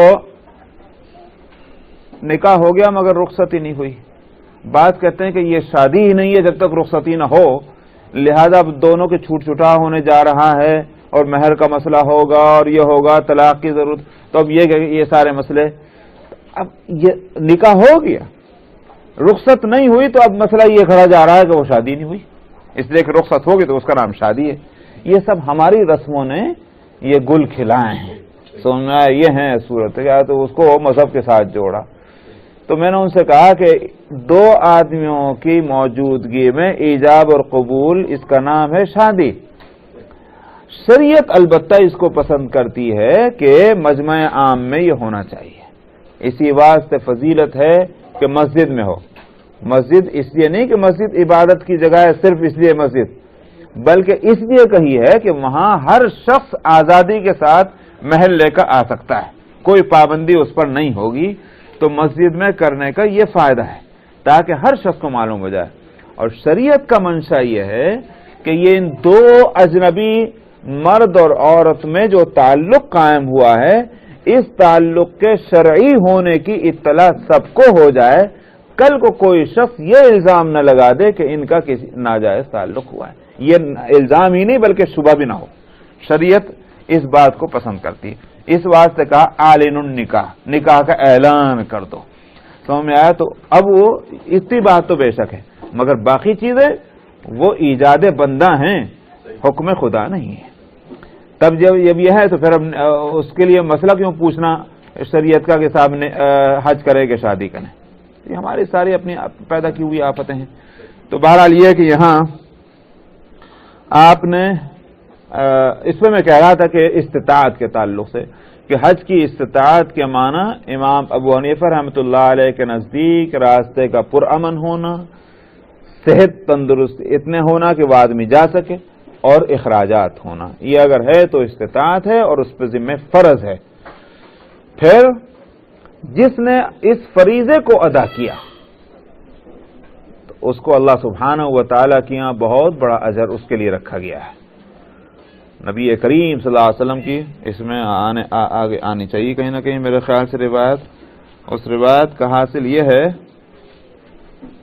کہ ہاں یار یہ آگے تو ٹھیک ہے، بس وہیں بتا دیں گے کہ اس کے حج کرنے اور کہ کیا جزا ہے اور حج نہ کرنے کی کیا سزا ہے۔ جس کے اندر طاقت اور قوت ہو، استطاعت ہو، تو وہ آگے وہ حدیثیں آ رہی ہیں۔ تو میں نے کہا کہ یہ آیت اتری ہوگی قرآن پاک کی، اس وقت آپ نے خطبہ دیا اور لوگوں کو یہ بات بتلائی کہ تمہارے اوپر حج فرض کیا گیا، لہذا حج کرو۔ ایک اور سوال بھی یہاں لوگ پوچھتے ہیں، ایک تو شادی کا آپ نے جواب دے دیا، لوگ کہتے ہیں صاحب ہمارا جو ہے گھر پہ اتنا قرض ہے مارگیج کا، ہم حج کرنا جائیں قرض رکھیں۔ ہاں یہ بھی تھی، آپ صحیح کہہ رہے ہیں، اکثر یہ بھی سوال آتا ہے، ہم کہتے ہیں کہ بھائی تم نے اس کی وجہ سے کون سا کام روکا ہے؟ قرض دراصل وہ قرض آج اگر ہیں پیسے ہم اس لیے نہیں ادا کر سکتے ہمارے پاس نہیں، اگر آج ہوں تو ہم ادا کر دیں، یہ معنی ہے قرض کے. اور اگر ہیں تب بھی ہم کو اتنا ہی دینا ہے، پورا نہیں دینا تو بس اتنا ہی کو ڈیڈکٹ کیجئے. سمجھ میں آئے؟ آپ دینا تو چاہ رہے ہیں صرف مثال کے طور پر پورے سال بھر کے اندر 5,000، ایک مثال میں دے رہا ہوں، یہ 10,000 دینا چاہ رہے ہیں آپ، لیکن آپ کے اوپر چونکہ قرضہ جو ہے وہ 100,000 کا ہے تو آپ 100,000 کا تو نہیں ڈیڈکٹ کریں گے. 100,000 کا تو آپ کسی بھی طرح نہ ٹیکس سے ڈیڈکٹ کریں گے نہ کسی اور چیز سے. تو زکوٰۃ میں اور حج میں وہی مسئلہ رہے گا کہ دیکھنا یہ ہے کہ اس سال جو آپ کو دینا ہے زیادہ سے زیادہ اس کو ڈیڈکٹ کر لیے. 30 سال تک میں جو خود آپ کو دینا ہے اس کو کیوں ڈیڈکٹ کریں گے؟ میں ان سے کہا کہ بھائی آپ کا خرچ تو بڑی ہنسی خوشی کا اور 25 سال 30 سال میں تو بول رہا ہوں تو کب جائیں گے حج کو؟ ہاں 25 سال تک آپ اور کون سا کام روکا اس کے لیے؟ کون سا کام روکا ہوا ہے؟ بعض لوگ تو اللہ تعالیٰ معاف فرمائے، بعض لوگوں کے تعلق سے ہم کو یہ رپورٹ ملی ہے کہ وہ قرضہ کھڑا ہی رکھتے ہیں. اگر ایک قرضہ ادا ہو گیا تو دوسرا پھر اور قرضہ چڑھا لیں گے تو ہوگی اس میں کچھ سہولتیں اللہ جانے. سال کے بعد اس بڑھاپے میں جان کچھ لے جائیں گے. تو ایک آدمی نبی کریم صلی اللہ علیہ وسلم کے اس خطبے کو سن کر ایک شخص نے جن کا نام حضرت اقرع ابن حابس رضی اللہ عنہ مشہور صحابی ہیں، انہوں نے عرض کیا یا رسول اللہ کیا ہر سال؟ آپ نے جو فرمایا کہ حج کرو اور حج فرض کیا گیا تو کیا ہر سال؟ فسکتا، نبی کریم صلی اللہ علیہ وسلم خاموش ہو گئے، یہاں تک کہ اس شخص نے اس صحابی نے 3 مرتبہ یہ سوال کیا. بعض لوگوں کو توجہ نہیں ہوتی، سکوت سے کچھ سمجھنا چاہیے کیوں خاموش ہوئے ہیں، لیکن بعض کا ذہن ادھر نہیں جاتا، وہ 3 مرتبہ سوال ہی کیے جا رہے ہیں کہ یا رسول اللہ کیا ہر سال؟ آپ خاموش ہو رہے ہیں مگر پھر وہ بار بار اصرار کر رہے ہیں. آپ نے اس کے بعد فرمایا اگر میں کہہ دیتا کہ ہاں تو پھر واجب ہو جاتا، لوجبت ولما استطعتم، اور تم اس کی ہرگز طاقت نہ رکھتے اگر ہر سال کے کرنے کی. آپ نے فرمایا کہ مجھے چھوڑو اور وہ جو کچھ میں نے چھوڑا ہے بس وہ لے لو. مطلب یہ ہے جتنی بات میں کہتا ہوں اتنی اس کو سنا کرو، اس پر عمل کیا کرو. آپ نے فرمایا کہ تم سے پہلے جو لوگ ہیں وہ بہت زیادہ سوال کرنے کی وجہ سے اور اپنے انبیاء کے احکام اور مسائل میں اختلاف کی وجہ سے ہلاک ہوئے ہیں. معلوم ہوا کہ سوال کرنے کے بھی آداب ہیں، اور اسی واسطے یہ ہے کہ جہاں کسی کی تقریر ہو اس کے بعد 1 گھنٹے کی تقریر ہے صاحب اور پہلے سے اناؤنسمنٹ ہوتا ہے کہ آدھا گھنٹے کے سوال جواب ہوں گے. میں سمجھتا ہوں کہ یہ عجیب طرح کا فیشن چل گیا ہے. میں اسی لیے کہا کرتا ہوں بعض لوگ میری باتوں پہ چڑھتے تو ہیں، لیکن اس کی میں جو بات کہتا ہوں وہ انہی تجربوں کی بنیاد پر کہ جب آپ کہتے ہیں کہ آدھا گھنٹہ سوال ہے جواب کا ہے تو نہیں بھی سمجھ میں آئے گا تو سوال ہی کر رہے ہیں، اور بھی سمجھ میں نہیں آئے گا تو جن کے جوابات مل چکے ہیں اسی کا بھی سوال کر دیں گے. اور نتیجہ اس کا کیا ہے کہ اگر سوال اسی جیسا ہے کہنے لگے تو وہی کسی پیٹی بات کہہ رہے ہیں مولوی صاحب، اور اگر کوئی مختلف آئے تو کنفیوز ہو گئے کہ صاحب ایک صاحب نے تو یہ کہا تھا اب یہ صاحب یہ فرما رہے ہیں تو ہو گیا فائدہ کیا ہوا سوال کے جواب کا. علاوہ اس کے کہ بعض سوالات ایسے ہوتے ہیں کہ اگر اس کا جواب دے دیا جائے تو پھر آدمی کہتا ہے کہ اس سے اچھا تو یہ تھا کہ میں سوال ہی نہ کرتا. تو بھئی کیوں یہ ایسی نوبت آئے؟ اس لیے سوال کرنے کے آداب ہیں. میں اسی لیے میں یہ کہا کرتا ہوں کہ جس کو سوال ہے واقعتاً جس کو سوال ہے اس کو چین ہی نہیں آئے گا جب تک کہ اس کو جواب نہ مل جائے. اس کے لیے کس نے دروازہ بند کیا؟ ٹیلی فون کر لے، خط لکھ دے، بعد میں مل جا تو وہ سوال کرنے والے اور جواب دینے والے کے درمیان کی بات ہوگی. بعض دفعہ سوال ہوتا ہے ایک ایسا کہ سوال کرنے والے کی اپنی ذاتی حالات اور اس کی جو پوزیشن ہے وہ اس سے ریلیٹڈ ہوتا ہے. جواب دینے والا وہ جب جواب دے گا تو یہ دیکھے گا سوال کرنے والا کون ہے اور اس کے پیچھے کیا باتیں ہیں جس کی وجہ سے اس نے سوال کیا ہے، تب وہ جواب دے گا. اب وہ جواب جو ہے سب کے لیے کیسے کارآمد ہو سکتا؟ سمجھ میں نہیں بات. یہ ہیں وہ ساری چیزیں. ایک ہوتا ہے کلاس روم میں اسٹوڈنٹ جو سوال کرتا ہے وہ الگ چیز ہے.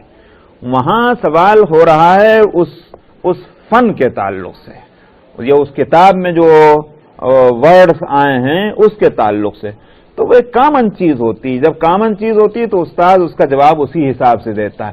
وہ استاد اس لیے نہیں جواب دے گا کہ اسٹوڈنٹ جو سوال کر رہا ہے اس کی لائف کیسی ہے، سمجھائیں، اس کی مجبوریاں کیا ہیں، اس کی پوزیشن کیا ہے. سوال کرنے والے نے سوال کیا ہے ٹیچر کے لیکچر میں اور اس نے اسی کے مطابق جواب دے دیا، تو کلاس روم الگ چیز ہے اور کسی صاحب کی تقریر اور وعظ و نصیحت الگ چیز ہے. دونوں میں بہت بڑا فرق ہے. اس لیے یہ جو فیشن چلا ہے تقریروں کے بعد سوال جواب کے لیے وقت رکھنے کا، میں بالکل اس کے خلاف ہوں. جس کو سوال کرنا ہوتا ہے تو اس کو ہم کہتے ہیں کہ بھائی سوال کر لینا، جب چاہے سوال کرنا، تمہارے مناسب حال ہم جواب دیں گے انشاءاللہ. تو یہ ہے. خیر بہرحال روایت میں تو نہیں آیا، لیکن محدثین کہیں سے نکال کے لے آئے. ان کا نام تھا حضرت اقرع ابن حابس. اقرع عین ہے آخر میں، بڑا قاف، ابن حابس بڑی ہے سے. تو آپ نے فرمایا کہ فَإِذَا أَمَرْتُكُمْ بِشَيْءٍ فَأْتُوا مِنْهُ مَا اسْتَطَعْتُمْ، جب میں تمہیں کسی چیز کی ہدایت کروں تو تم اس کو کیا کرو اب جس حد تک تم میں طاقت ہو.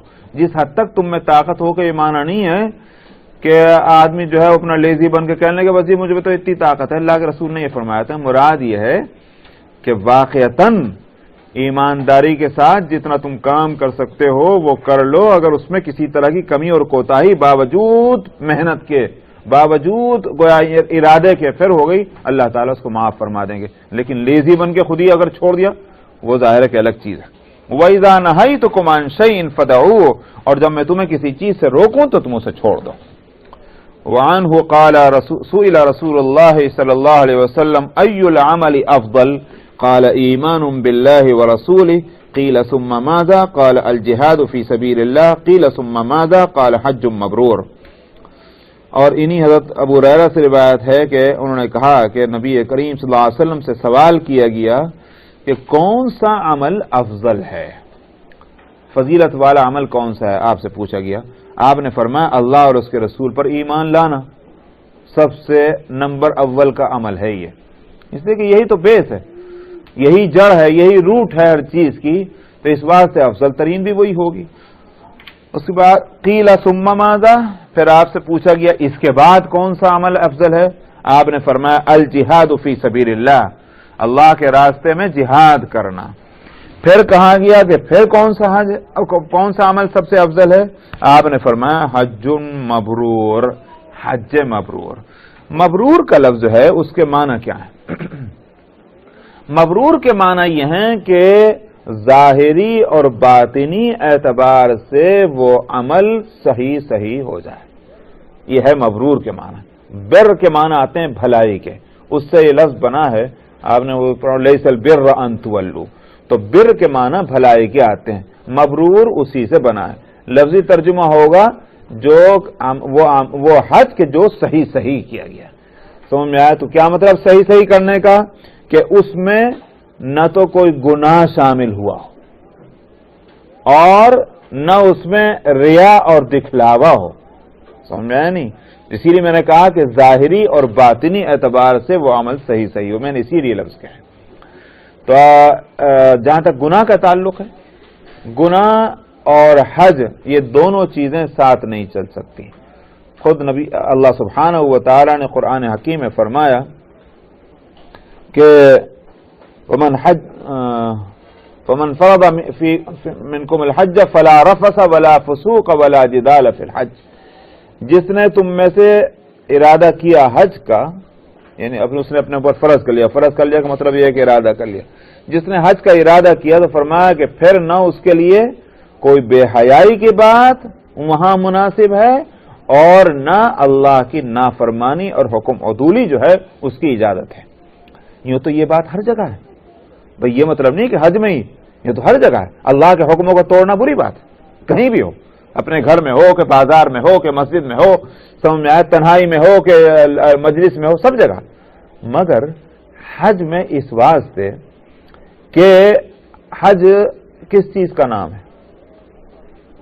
حج نام ہے اللہ سبحانہ و تعالی سے عشق اور محبت کے اس اظہار کا کہ جس کا اظہار انبیاء علیہ الصلوۃ والسلام کر چکے ہیں. سمجھ میں آیا؟ یہ ہے وہ حج. اسی بات سے اس میں سارے عاشقانہ اور محبانہ سارے طور و طریق اختیار کرائے گئے. جب کسی کو محبت ہوتی ہے تو صاحب اس کا دل گھر میں تھوڑی لگتا ہے، وہ تو باہر جنگلوں پھرتا ہے. صاحب ان کو محبت ہو گئی، دیوانے ہو گئے ہیں اپنی محبت میں. اس کا دل پھر کپڑے پہننے میں نہیں لگتا کہ صاحب یوں دیکھ رہا ہو کہ میرے کپڑوں پہ پریس ہو گیا کہ نہیں ہو گیا، اس پہ کلف ہے کہ نہیں ہے، اس پہ کوئی دھبا تو نہیں لگ گیا ہے. اس کو کیا فکر، وہ تو ایک ہی غم ہے اس کو محبت کا. اسی طرح سے اس کو سونے اور جاگنا جو ہے اس کے وقت اس کے اوقات کہاں متعین ہوں گے. اس کو تو نہ رات کو چین ہے نہ دن کو چین ہے. ہر وقت اس کے دماغ میں جو مسلط ہے وہ محبوب، اور اس کے زبان پر بھی اگر کوئی لفظ ہے تو اس کے محبوب کا نام. تو یہ ہے صحیح محبت. آپ دیکھ لیں کہ اس کے اندر یہی سب کچھ ہوتا ہے. ایک حاجی کو وطن سے لے جایا جاتا ہے، گھر سے نکل، گھر ہی سے نہیں بلکہ گھر سے تو پہلے نکالا جا چکا تھا. سمجھ میں آیا؟ کھانا پینا اس سے پہلے چھڑوایا جا چکا. کب؟ رمضان کے اندر.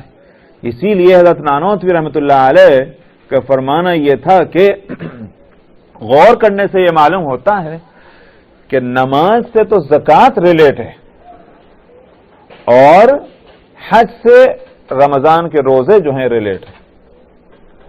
کیونکہ قرآن حکیم میں ہم دیکھتے ہیں تو یہ نظر آتا ہے کہ جہاں جہاں نماز کا ذکر آیا ہے وہیں وہیں زکوٰۃ کا بھی ذکر ہے. کسی بھی صیغے کے ساتھ، کسی بھی فارم میں اس کا ذکر آیا. اقام الصلاۃ آتوا الزکاۃ ماضی کا صیغہ، اقیم الصلاۃ و آتوا الزکاۃ امر کا صیغہ، یقیمون الصلاۃ و یؤتون الزکاۃ. وہ یوں کہیے کہ وہ ورب جس کو کہتے ہیں کہ عربی کے اندر مضارع کہ پریزنٹ اور فیوچر ٹینس میں ہر ٹینس کو جو یوز کیا گیا اس میں نماز کے ساتھ زکوٰۃ کا لفظ ضرور ہے. تو اس سے معلوم ہوا کہ زکوٰۃ جو ہے یہ ریلیٹڈ ہے نماز کے ساتھ. مراد یہ ہے کہ اللہ کی بارگاہ میں جانا ہے. نماز پڑھیں گے تو کہاں جائیں گے؟ سمجھا؟ اللہ کی بارگاہ میں پہنچیں گے نا. اللہ سے بات کر، اللہ سے ہم کلام ہوتا ہے بندہ نماز کے اندر.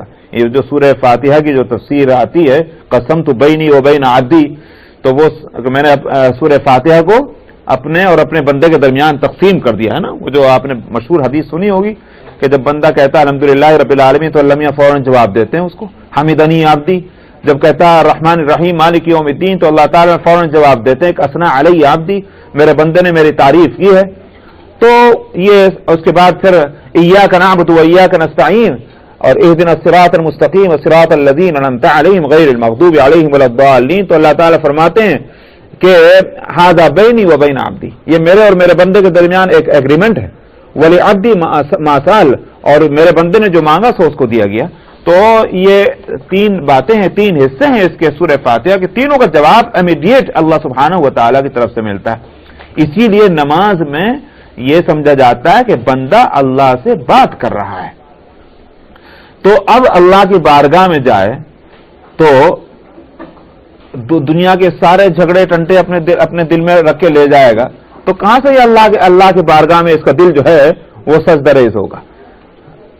صورت تو یہ ہے کہ ہمارا سر جھک رہا ہے، لیکن حقیقت یہ ہے کہ ہمارا ظاہر بھی جھک رہا ہے، ہمارا باطن بھی جھک رہا ہے نماز کے اندر. سمجھا ہی نہیں بات؟ اسی بات سے آپ نے ایک لفظ سنا ہوگا سمجھا. خشوع کے معنی آتے ہیں دل کا جھکاؤ اور خضوع کے معنی آتے ہیں بدن کا جھکاؤ. اسی واسطے نماز کے لیے فرمایا وَإِنَّهَا لَكَبِيرَةٌ إِلَّا عَلَى الْخَاشِعِينَ. نماز بڑی بھاری چیز ہے مگر ان لوگوں کے اوپر جن کے دلوں میں خشوع، تو جن کے دل جھکتے ہیں ان کے لیے بھاری نہیں ہے. جن کے لیے نماز بھاری ہے جن کے دل نہ جھکتے. ہم جیسے لوگوں کو نماز بڑی بھاری معلوم ہوتی ہے، پڑھ تو لیتے ہیں مگر بڑی بھاری معلوم ہوتی ہے. سمجھ میں آیا؟ کیوں؟ بدن کو ہم بے شک جھکا دیتے ہیں اللہ کے سامنے مگر دل نہیں جھکتے. تو خشوع جو ہے وہ دل کے جھکاؤ کا نام ہے. اللہ سبحانہ و تعالیٰ کی جب جائیں گے اور وہ اس کے پاس جب پہنچیں گے نماز میں تو اس کے معنی یہ ہے کہ دل کو بھی جھکانا ہے، بدن کو بھی جھکانا. مگر دل اگر سخت ہے تو جھکے گا کہاں؟ اور دل سخت کیوں ہے؟ اس لیے کہ دنیا کی محبت میں مبتلا ہے وہ، اس لیے اس میں سختی پیدا ہو گئی ہے. آپ سمجھتے ہیں کہ نبی کریم صلی اللہ علیہ وسلم نے فرمایا تھا کہ ایک وقت آئے گا کہ ساری دنیا کی قومیں تمہارے پر گھمنڈ کریں گے. تمہارے اس طرح سے تم کو کھائیں گے جس طرح سے کوئی شخص پیالے اور پلیٹ کے اندر سے لقمے اٹھا کر کھاتا ہے. صحابہ نے عرض کیا یا رسول اللہ کہ ہم بہت تھوڑے ہو جائیں گے کیا؟ فرمایا نہیں تم تک زیادہ ہو جاؤ. اور صحابہ بہت پریشانی ہوئی کہ سبحان اللہ ہم جو ہیں اب نہیں کھائے جاتے کسی سے، تو ہم جب زیادہ ہو جائیں گے تو کیسے کھا جائیں گے؟ آپ نے فرمایا تمہارے اندر وہن پیدا ہو جائے. عرض کہ یا رسول اللہ وہن کس کو کہتے ہیں؟ فرمایا حب الدنیا و کراہیت الموت، دنیا کی محبت اور موت کی ناگواری. یہ دنیا کی محبت دل کو سخت کرتی ہے. سمجھا نہیں بات؟ تو اس واسطے میں نے کہا کہ جب دل سخت ہے تو جھکے گا نہیں. نرمی ہوگی دل میں وہی جھکے گا. سمجھا؟ کسی بھی سخت چیز کو کیسے جھکائیں گے؟ آپ نہیں جھکا سکتے. اگر درخت کا تنا ہے جو سخت ہو گیا اس کو نہیں جھکائیں گے. شاخ کو آپ جھکا سکتے ہیں اس لیے کہ وہ نرم ہے. تو دل جو ہے اگر نرم ہے تو جھکے گا، سخت ہے تو نہیں جھکے گا. اس واسطے کیا ہوا؟ علاج اس کے لیے تجویز کیا گیا کہ انفاق کرو، خرچ کرو. خرچ کرو گے تو دل سے دنیا کی محبت کم ہوگی. جب محبت کم ہوگی تو یہ جھکے گا دل اور صحیح طور پر نماز ہوگی. آئی بات سمجھ میں نہیں؟ اس لیے زکوٰۃ جو انفاق کی صورت ہے اس زکوٰۃ کو نماز سے ریلیٹ کیا گیا. بات سمجھ میں آ گئی نہیں؟ تو اسی طرح سے حضرت رانوت فرماتے ہیں کہ رمضان کے روزے جو ہیں وہ حج کے ساتھ ریلیٹ. اسی لیے آپ دیکھتے ہیں رمضان کے فوراً بعد سے موسم حج شروع ہو جاتا ہے. امت کا اس بات پر اتفاق ہے کہ عمرے کا احرام تو جب چاہے باندھ لو، مگر حج کا احرام ایسا نہیں ہے. حج کا احرام شوال کی پہلی تاریخ یا اس کے بعد بن سکتا، اس سے پہلے نہیں بن سکتا. سمجھا؟ شوال کی پہلی تاریخ جو ہے یہ بس یہاں سے شروع ہوتا ہے موسم حج. کیوں؟ اس لیے کہ اس سے پہلے رمضان ہے.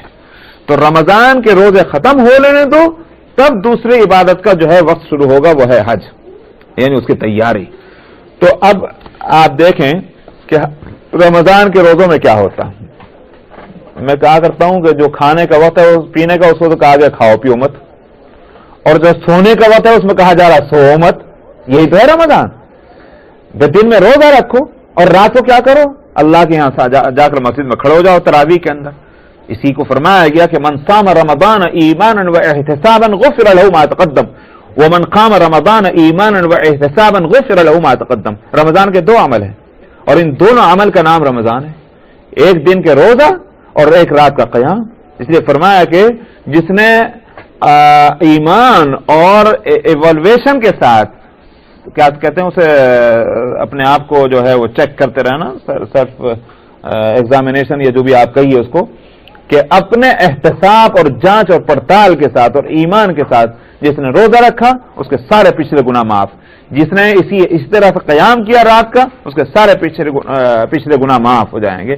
تو رمضان دو عمل کا نام ہے، دن کے صیام اور رات کا قیام. سمجھ میں آیا؟ تو معلوم ہوا کہ جو کھانے اور پینے کا وقت ہے وہاں کھانا پینا چھڑوا دیا، اور جہاں سونے کا وقت ہے وہاں سونا چھڑوایا. یہاں سے محبت کی ابتدا ہو رہی ہے، وہ محبت کہ جو ایمان کے نتیجے میں جس کا دعویٰ کیا گیا تھا ایمان کے ذریعے سے، وہ یہاں اب رنگ لا رہی ہے. تو کھانا پینا چھڑوایا. جب رمضان آخر ہوا، 20ویں رات شروع ہوئی، تو مسنون یہ ہے کہ گھر بھی چھوڑ دو.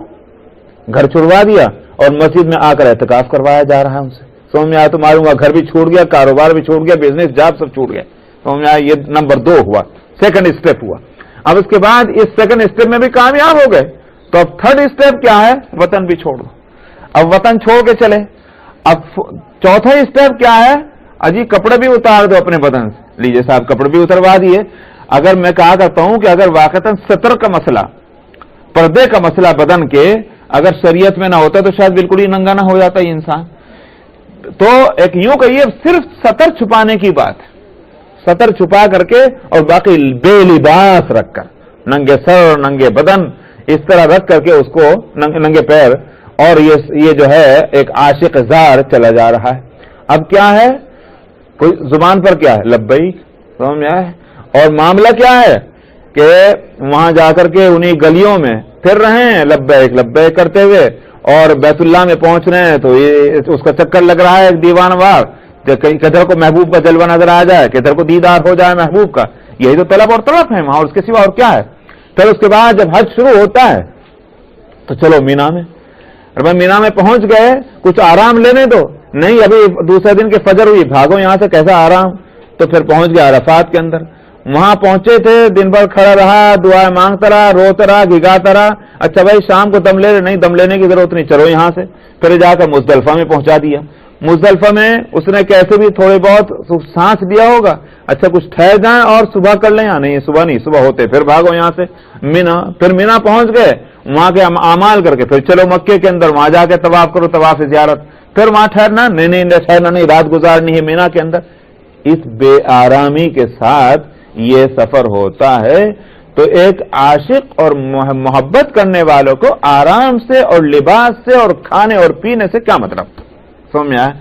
یہ ہے، اس لیے میں کہتا ہوں کہ یہ حج جو ہے یہ سفر عشق ہے. تو اب اس صورت میں یہ جو بات ہے کہ یہ حج سفر عشق ہوا، سفر محبت ہوا. اس محبت کرنے والے کو یہ محبت کے ساتھ اللہ کی نافرمانی بھی کرے گا، یہ کیسے ہو سکتا ہے؟ سمجھ میں آیا؟ ایک بات تو یہ ہوئی. میں نے ساری اس تفصیل اس لیے سنائی کہ حج کا عمل وہ عمل ہے کہ جس کے ساتھ نافرمانی میل ہی نہیں کھاتی. ایک طرف تم محبوب کے ساتھ محبتوں کا اظہار کیے چلے جا رہے ہو اور دوسری طرف محبوب کے احکام کی خلاف ورزی بھی کر رہے ہو، یہ میل نہیں کھاتی دونوں باتیں. دوسرے اعمال میں کیا ہے؟ نماز میں اللہ سبحانہ و تعالی کی شان حاکمیت کا اظہار ہے. ایک محکوم بندہ ہو سکتا ہے کہیں کوئی خلاف ورزی کر جائے حکومت کی اور حاکم کی، لیکن جہاں تک ایک محبت کرنے والے کا سوال ہے، محبت کرنے والا ہو نہیں سکتا جب تک کہ محبوب کے احکام کیا مطلب اشاروں پہ نہ چلے. سمجھ آیا؟ ایک بات تو یہ. اور دوسری بات یہ ہے کہ حج کہاں کیا جا رہا ہے؟ حج کیا جا رہا ہے براہ راست ان جگہوں میں کہ جہاں اللہ سبحانہ و تعالی کی تجلیات کا براہ راست نزول ہوتا ہے، نمبر ایک. نمبر دو یہ کہ وہاں آج تک وہ نشانات موجود ہیں کہ جو نشانات یہ بتلاتے ہیں کہ یہاں اللہ کے سچے عاشقوں نے اپنے عشق اور محبت کا اظہار کیا ہے. سمجھ میں آیا؟ آپ دیکھ لیجئے مینا میں جائیے تو کیا ہے، مینا میں جائیں تو معلوم ہوگا کہ یہاں حضرت اسماعیل علیہ السلام کی قربانی ہوئی تھی کہ جو ان کے والد حضرت ابراہیم نے اس کو قربانی کے لیے پیش کیا تھا. مینا میں جانے والے کا لازمی طور پر 10 تاریخ کو یہ تصور قائم ہونا ضروری ہے اس حاجی کا کہ یہ وہ جگہ ہے کہ جہاں ایک باپ نے اپنے بیٹے کو قربانی کے لیے پیش کیا تھا اور بیٹا اپنی قربانی دینے کے لیے تیار ہو گیا تھا. یہ تصور آنا کیا اپنے دل میں کوئی کیفیت پیدا کرے گا کہ نہیں پیدا کرے گا؟ کیا یہاں پھر سرکشی اور سرمستیاں اور نافرمانیوں کے خیالات دل میں آئیں گے؟ یہ ہوگا کہ اگر یہ عمل ہو چکا ہے تو مجھے کیا کرنا چاہیے؟ سمجھ میں آیا؟ تو قربانی کا کم سے کم جذبہ اپنے اندر پیدا ہوتا ہے اللہ کی فرما برداری کا. اسی طرح سے وہ شیطان کے کنکری مارنے کا کہ بھئی شیطان کیا ہے؟ وہ پتھر جو شیطان تھوڑا ہی ہے، دراصل وہ ایک علامت ہے کہ شیطان کے ساتھ نفرت، اپنی خواہشات کے خلاف اللہ کو راضی کرنے کا جو عمل ہے اس عمل کا اظہار وہاں ہوتا ہے. تو جب یہ عمل کوئی شخص کر رہا ہے تو پھر ظاہر بات پھر اس صورت میں نافرمانی بھی کرے. وہ یہ کیسے ہو سکتا ہے کہ ایک وقت میں فرما برداری کا اعلان ہے اور نافرمانی سے نفرت کا اظہار ہے اور دوسری طرف فوراً کے فوراً نافرمانی بھی کر رہا ہے؟ میری گزارش یہ تھی کہ یہ وہ مقامات ہیں کہ جن کا تقاضا یہ ہے کہ نافرمانی ہرگز نہ ہو. اب اگر کوئی شخص موسم حج میں، ایام حج میں اور مقامات حج میں بھی جو شخص نافرمانی کر رہا اس سے زیادہ پاجی کون ہوگا؟ سمجھ میں آیا؟ تو پھر اس کی سزا بھیانک ہونی چاہیے کہ نہیں ہونی چاہیے؟ بھائی نافرمانی تو سب جگہ غلط، مگر یہاں تو بالکل بھی نہیں ہونی چاہیے تھی. اسی بات سے مفسرین کا کہنا یہ ہے، یہ دیکھیں آپ سورہ بقرہ کی جو آخری آیتیں ہیں،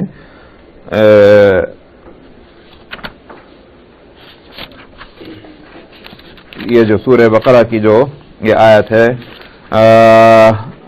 صفحہ 46 ہے اس میں اس قرآن شریف کا، اور آیت نمبر ہے 284. مطلب یہ ہے کہ آخری 2 آیتوں سے پہلے کی آیت، لِلَّهِ مَا فِي السَّمَاوَاتِ وَمَا فِي الْأَرْضِ وَإِن تُبْدُوا مَا فِي أَنفُسِكُمْ أَوْ تُخْفُوهُ يُحَاسِبْكُم بِهِ اللَّهُ. مل گئی آیت؟ تو اللہ کی ملکیت ہے جو کچھ آسمانوں میں ہے اور جو کچھ زمین میں ہے، اور اگر تم اپنے جو کچھ تمہارے دلوں میں ہے ما فی انفسکم، تم اس کو ظاہر کرو گے یا تم اس کو چھپاؤ گے، اللہ اس کا حساب لے گا. پھر سے اس پہ غور توجہ کے ساتھ اس کو سنیے. جو کچھ تمہارے دلوں میں ہے تم اس کو چاہے ظاہر کرو گے یا چھپاؤ گے، اللہ اس کا حساب لے گا. یہاں اعمال کا سوال نہیں، یہاں ہے فکر اور خیال کا. صحابہ تو سخت پریشان ہو گئے تھے اس آیت کے نازل ہونے کے وقت, اور نبی کریم صلی اللہ علیہ وسلم کے پاس حاضر ہو کر کے انہوں نے تو گھٹنے ٹیک دیے اور اس کے یا رسول اللہ ہم کو ہجرت کا حکم ملا, ہم نے ہجرت کیا, ہم کو جہاد کا حکم ملا, ہم نے جہاد کیا, اپنی جانوں کی بازی لگا دی, ہم نے سارے عمل کیے ہیں جو کچھ احکام آتے رہے, مگر یہ آیت تو بڑی بھاری ہے یا رسول اللہ, کہ فرمایا گیا کہ وَإِن تُبْدُوا مَا فِي أَنفُسِكُمْ وَتُخْفُوهُ يُحَاسِبْكُم بِهِ اللَّهُ. ہمارے دل اور خیالات پہ تو کنٹرول ہے ہی نہیں, اگر اس پہ حساب ہوا تو یا رسول اللہ ہماری بخشش کی کوئی صورت نہیں. یہ آیت تو بڑی بھاری ہے. تو آپ نے فرمایا تو پھر کیا تم یہ کہنا چاہتے ہو کہ ہم نے سنا اور نافرمانی کی, ہم نہیں مانتے, یہ کہنا چاہتے ہو؟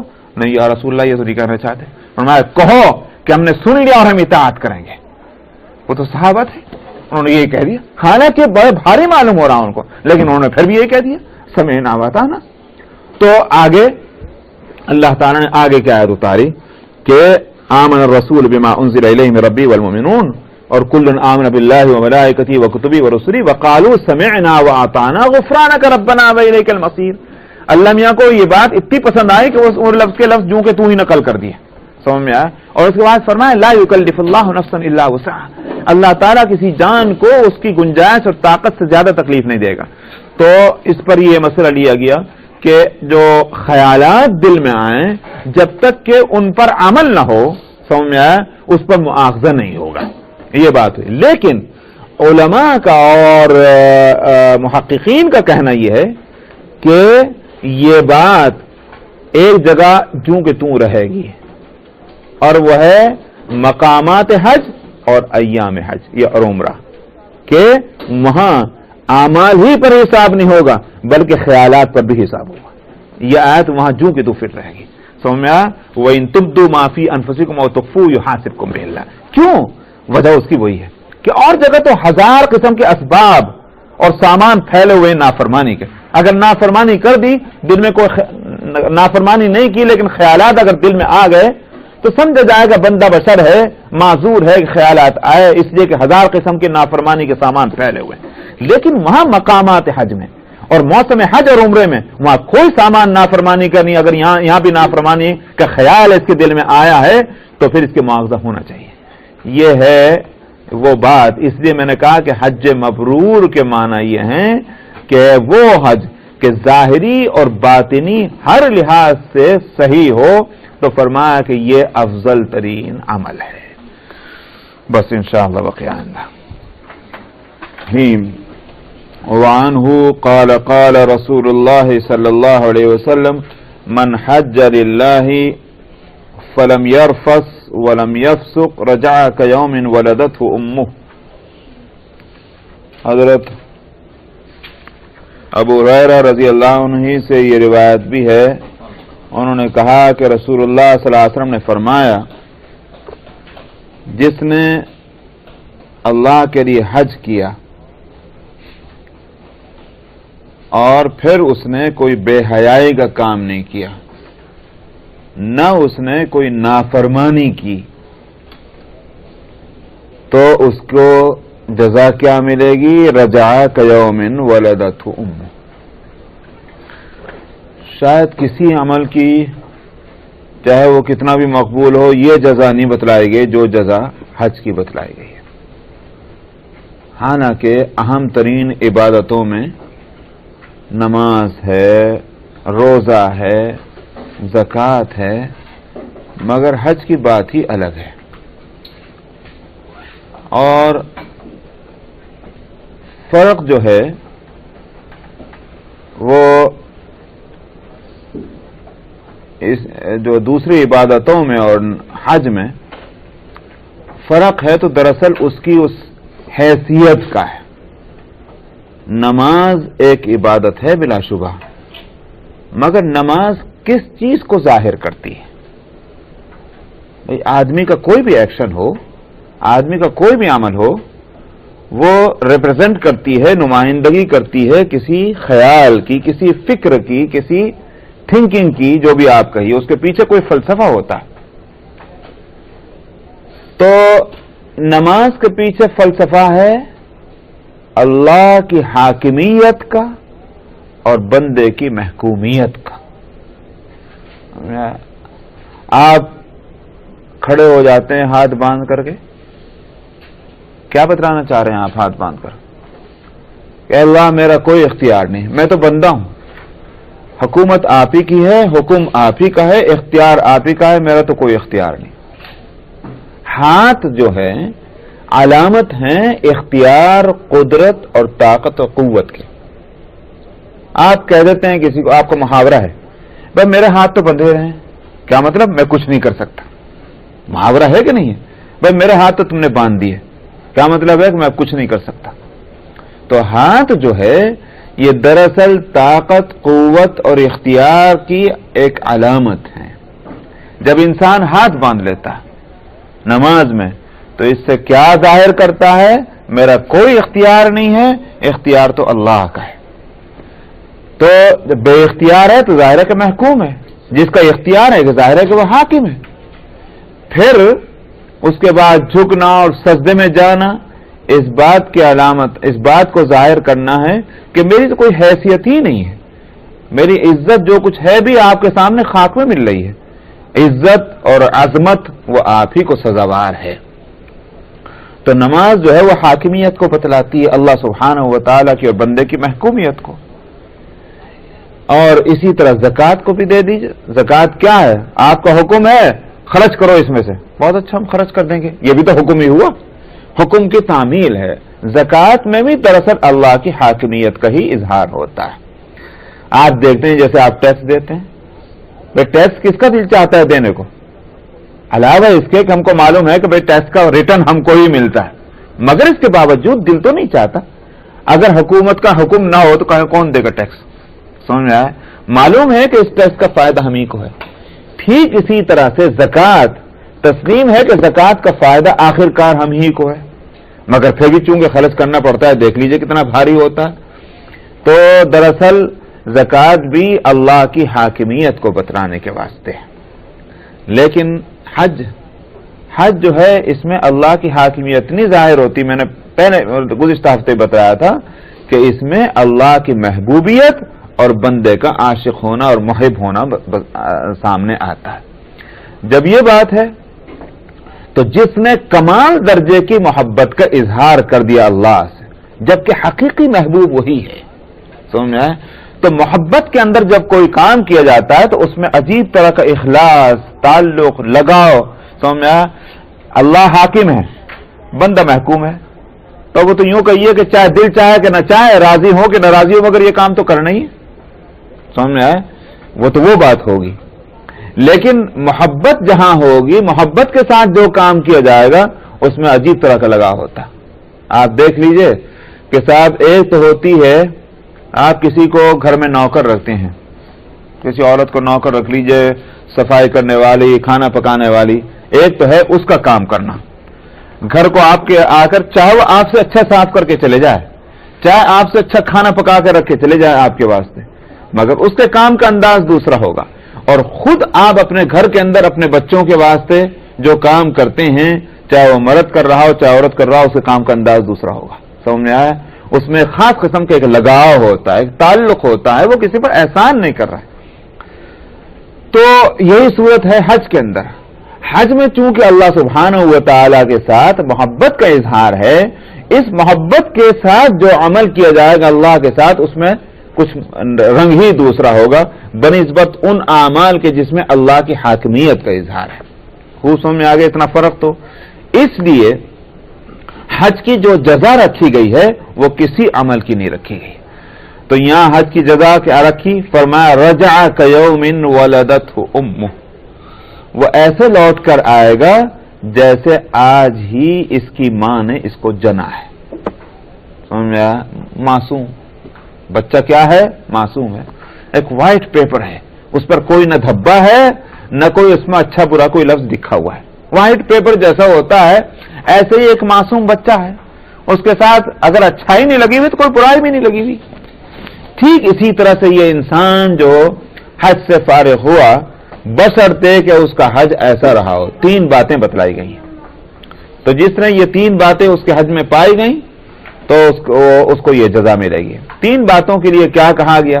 ایک تو فرمایا للہ، من حج للہ، جس نے حج اللہ کے لیے کیا ہو، معلوم ہوا کوئی غرض نہیں، خالصتاً صرف اللہ کی محبت کے لیے اس نے یہ سارا سفر کیا ہے، پیسہ خرچ کیا ہے اللہ کے واسطے، کوئی غرض دوسری نہیں، نہ رشتہ داروں سے ملنا، نہ سیر سپاٹا ہے، نہ وہاں کے در و دیوار دیکھنے ہیں، نہ کوئی بزنس بیوپار مقصد ہے، نہ کوئی محض یہ کہ صاحب چلو ہماری تفریح ہونی ہے، چلو بجائے اس کے کہ ویکیشن اپنا انڈیا میں، پاکستان میں اور کسی عراق میں یا ایران میں کریں گے، چلو بھائی حجی کو چلو ہمارا ویکیشن تو ہے، نہیں، کوئی غرض نہیں، صرف اور صرف اللہ کے لیے یہ حج ہوا۔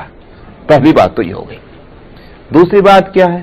فرمایا کہ فلم یرفس، اس کا میں نے ترجمہ کیا بے حیائی کا کام نہیں کیا۔ اصل میں رفس یرفسو کے معنی آتے ہیں کہ شرم گاہوں کا کھلنا، ایک مرد عورت کے سامنے، عورت مرد کے سامنے بے حجاب ہو جائے، اس کو کہا جاتا ہے رفس یرفسو۔ مطلب یہ ہے کہ جائز یا ناجائز کسی طرح کی یہ صورت نہیں ہو حج کے اندر۔ اسی واسطے مسئلہ معلوم ہے کہ ان ایام حج میں، یعنی بلکہ یوں کہیے کہ احرام باندھ لینے کے بعد، احرام کے بعد تو وہ حاجی بنی جاتا ہے، تو احرام باندھ لینے کے بعد جب تک احرام نہیں کھل جاتا، جب تک کہ اس پر یہ پابندی ہے، سمجھ میں آیا؟ تو وہی ہے فلم یرفس۔ پھر اختیاری ہے، یہ اضطراری نہیں ہے کہ صاحب اگر بوڑھے ہو گئے ان میں وہ خواہش ہی نہیں تو لہذا فلم یرفس ہو رہا ہے، نہیں، بلکہ اختیاری ہے، یعنی یہ کہ وہ تقاضا بھی ہے جب بھی وہ کام نہیں کر رہا ہے۔ اس کا مطلب کیا ہوا؟ جب یہ بات ہوئی تو پھر اس کے جتنے اس سے ریلیٹڈ جتنی چیزیں ہیں وہ سب کے سب ان سب سے بچ رہا ہے۔ فلم یرفس ایک، ولم یفسق، ولم یفسق کے معنی ہیں فسوق، کہتے ہیں گالیاں دینے کو، برا بھلا کہنے کو، غلط اور تکلیف دہ الفاظ استعمال کرنے کو۔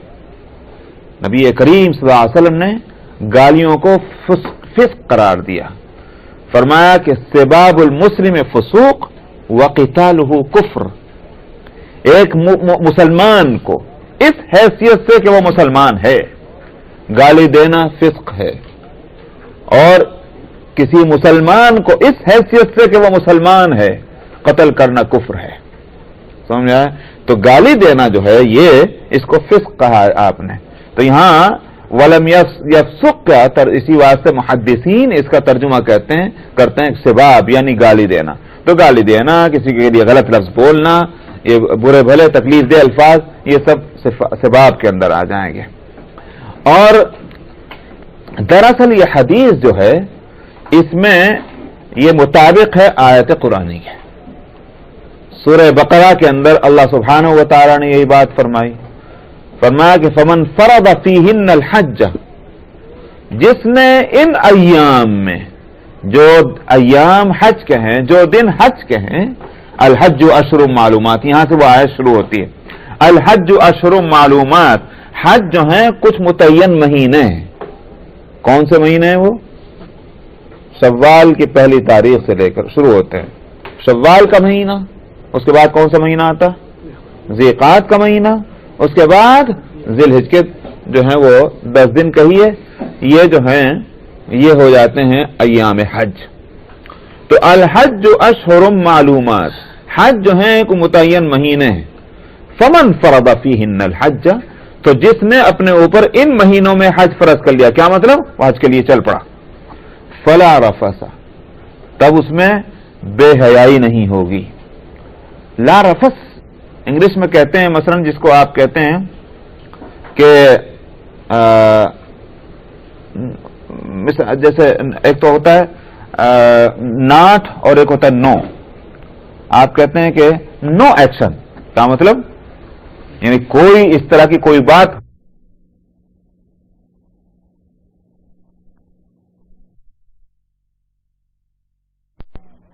بے حجاب ہونا، بے حیائی کے کام، اور دوسرا ہے فسوق، گالم گلوچ اور برے الفاظ استعمال کرنا، اور چوتھی چیز ہے ولا جدال، جھگڑا نہیں کرنا، ساتھیوں سے جھگڑا، اپنے خادموں سے جھگڑا، تو کسی سے بھی جھگڑا نہیں ہونا اس میں، ولا جدال فی الحج۔ جس نے یہ کیا تو فرمایا کہ پھر اس کی جزا یہ ہے کیا کہ ایسا آئے گا واپس جیسے آج ہی ماں کے پیٹ سے ہی پیدا ہوا ہے. وعنہ قال قال رسول اللہ صلی اللہ علیہ وسلم العمرۃ الی العمرۃ کفارۃ لما بینہما والحج المبرور لیس له جزاء الا الجنہ. اور حضرت ہریرہ رضی اللہ عنہ سے یہ بھی روایت ہے، انہوں نے کہا کہ رسول اللہ صلی اللہ علیہ وسلم نے فرمایا کہ ایک عمرہ دوسرے عمرے تک کے لیے کفارہ ہے جو کچھ اس کے درمیان میں ہو. یعنی دو عمرے ہیں، آپ نے ایک عمرہ کر لیا، اس کے بعد دوسرا عمرہ کریں گے تو بیچ کا یہ جو بیچ کا ٹائم ہے اس میں کچھ غلطیاں ہو جائیں، خطائیں ہو جائیں تو یہ دونوں عمرے مل کر کے اس کا کفارہ بن جائیں گے. بھئی ادھر نیکی ادھر نیکی، دو نیکیوں کے بیچ میں اگر تھوڑی بہت برائیاں ہوں تو وہ اللہ تعالیٰ اس کو معاف فرما دیں گے، ہے نہیں؟ یہ ہے کفارہ ہونے کا معنی. تو معلوم ہوا کہ عمرے کا بھی فائدہ ہے. عمرہ جو ہے وہ اتنی بڑی نیکی ہے کہ وہ برائیوں کو ڈھکیل دیتی ہے انسان کے اعمال نامے سے. اور مگر یہاں کفارہ جو ہے یہ خوب یاد رکھیے، کفارہ ہونے کے دو معنی ہیں. ایک تو یہ کہ جو چھوٹی غلطیاں ہیں جن کو سیئات کہا جاتا ہے وہ معاف ہو جاتی ہیں. جو بڑے گناہ ہیں ان کے لیے تو محض کوئی نیک عمل کرنا کافی نہیں، بلکہ لیے ان کے واسطے تو الگ ہے توبہ، شرمندگی، آئندہ کے نہ کرنے کا فیصلہ، اور اگر کسی کا حق متعلق ہے تو وہ حق اس کو دے دینا. یہ نہیں ہے کسی کا مال چھین کے آنے کے بعد بیٹھ گئے اور اس کے بعد کہہ دیا کہ اللہ میری توبہ، اور مال کھائے بھی جا رہے ہیں. یہ نہیں ہو سکتا، بلکہ جس کا حق ہے وہ حق دے دو، اگر کسی بھی طرح پاسبل ہے اس تک اس حق کا پہنچا دینا. اس لیے میں نے کہا پاسبل کے معنی یہ ہیں کہ مثال کے طور پر ایک چیز ہم کو ملی راستے میں کہیں کسی ایسی جگہ کہ اگر ہم تھوڑی بہت اسی وقت کوشش کرتے تو مالک تک وہ چیز پہنچ سکتی تھی. نیت میں خرابی آئی، رکھ لیا. اب اس کے بعد جب ذرا توجہ ہوئی تو اب تلاش کر رہے ہیں تو اب ہم کو نہیں ملتا مالک. اس لیے میں نے کہا کہ پاسبل ہو اور اگر وہ اس تک پہنچا دینا صاحب حق تک، تو یہ ہے اس کے شرائط. بڑے گناہوں کی معافی کی ہو سکتے ہیں معاف، مگر وہ اس طرح ہوں گے، یہ نہیں کہ محض کوئی نیکی کر لے اور بڑی بڑی برائیاں جو ہے معاف ہو جائیں. چھوٹی برائیوں کے تعلق سے یہ بات ہے. اسی لیے قرآن حکیم میں آپ دیکھ لیجئے کہ اس میں سورہ نساء کے اندر جو توبہ کے تعلق سے فرمایا گیا اس کو خاص طور پر سبھی لوگ اپنے سامنے رکھا کریں، اس لیے ہم سے سب سے غلطیاں ہو جاتی ہیں. تو یہاں ہے صفحہ نمبر 77 اور آیت نمبر ہے 17 اور 18 سورہ نساء کی. فرمایا کہ پہلی صفحے کی پہلی آیت ہے 77واں صفحہ اور آیت نمبر 17. انما التوبۃ علی اللہ للذین یعملون السوء بجہالۃ ثم یتوبون من قریب. فرمایا توبہ تو اللہ کے ذمہ ہے. لیکن لفظ دیکھیے قرآن شریف کے، واقعی اللہ کے بڑا کرم ہے. اللہ کے ذمہ ہونے کیا چیز ہے؟ اللہ قادر مطلق ہیں، مختار ہیں، ان کے ذمہ کیا چیز ہو سکتی ہے؟ لیکن خود اللہ تعالیٰ فرماتے ہیں اللہ کے ذمہ ہے توبہ قبول کرنا. کن لوگوں کی؟ فرمایا کہ جنہوں نے کوئی برائی کر دی. جو لوگ عربی جانتے ہیں واقعی ان کو یہ فرق کا جو ہے لطف آئے گا. یہاں لفظ السوء لائے ہیں. سوء جو ہے سنگولر ہے، چھوٹی برائی کوئی ایک. انہوں نے کوئی برائی کی بجہالۃ، ناواقفیت کی وجہ سے. ناواقفیت کے مطلب کیا ہوا؟ ناواقفیت کے معنی یہ ہے کہ مسئلہ ہی معلوم نہیں تھا، نمبر ایک.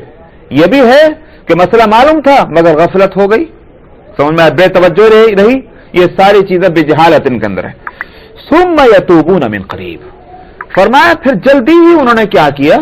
وہ برائی کر لینے کے بعد جلدی، قریب کا معنی کیا ہے؟ زیادہ ٹائم نہیں گزر رہا ہے، جلدی ہی انہوں نے توبہ کر لی. فرمایا فاولئک یتوب اللہ علیہم. یہ وہ لوگ ہیں کہ اللہ ان کی توبہ قبول فرمائے گا. وکان اللہ علیما حکیما. اور اللہ تعالیٰ جاننے والے ہیں، حکمت والے ہیں. تم چھپاؤ گے بھی تو اللہ سے تو نہیں چھپے گا. اب باقی یہ کہ اللہ تعالیٰ نے جو نظام رکھا ہے اس میں بے شمار حکمت ہیں. آگے دوسری آیت وَلَيْسَتِ التَّوْبَةُ لِلَّذِينَ يَعْمَلُونَ السَّيِّئَاتِ. یہاں دیکھیے سو نہیں لائیں, فرمایا یہی فرق ہے. فرمایا توبہ ان کی نہیں ہے کہ جو برائیاں کرتے ہیں. دیکھا وہاں السو تھا, یہاں السیئات ہے. معلوم ہوا کچھ عادت ہی بن گئی ہے. یہ نہیں کہ اتفاق سے ایک بندہ بشرطہ کوئی برائی ہو گئی توبہ کر لے. نہیں, فرمایا کہ برائیاں کر لی. یعملون السیئات, جو کرتے ہیں برائیاں. حتی اذا حضر احدهم الموت, یہاں تک کہ جب موت کا وقت آ جائے, بلکہ موت کا وقت بھی کیا, موت ہی آ جائے. قال انی تبت الان, وہ کہے اب میں توبہ کرتا ہوں. فرمایا تو ان کی توبہ قبول نہیں, اور اسی طرح ان کی بھی توبہ قبول نہیں جن کی موت اس حالت میں آئے کہ وہ کافر تھے. کفر میں موت ہوئی, توبہ کی کوئی صورت نہیں.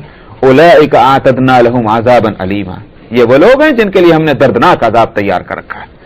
یہ ہے وہ توبہ. تو توبہ جو ہے وہ بڑے سے بڑے گناہوں کو معاف کر سکتی, مگر بشرطے کہ وہ اس طرح سے ہو جس طرح اس آیت میں کہا گیا.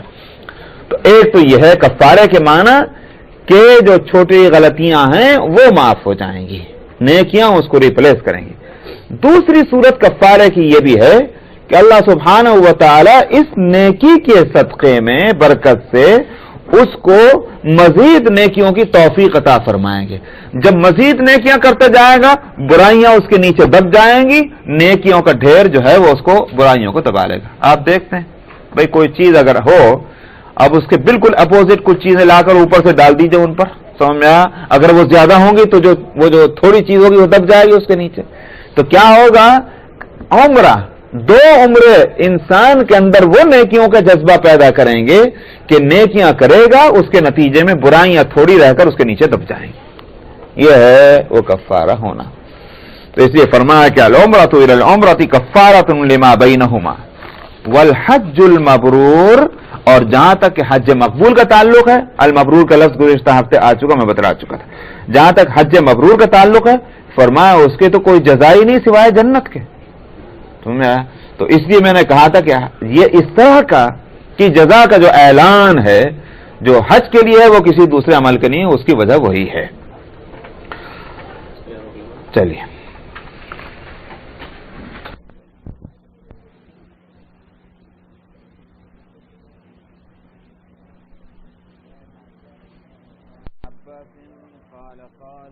اللہ صلی اللہ علیہ وسلم ان عمرۃ فی رمضان تعدل حجۃ.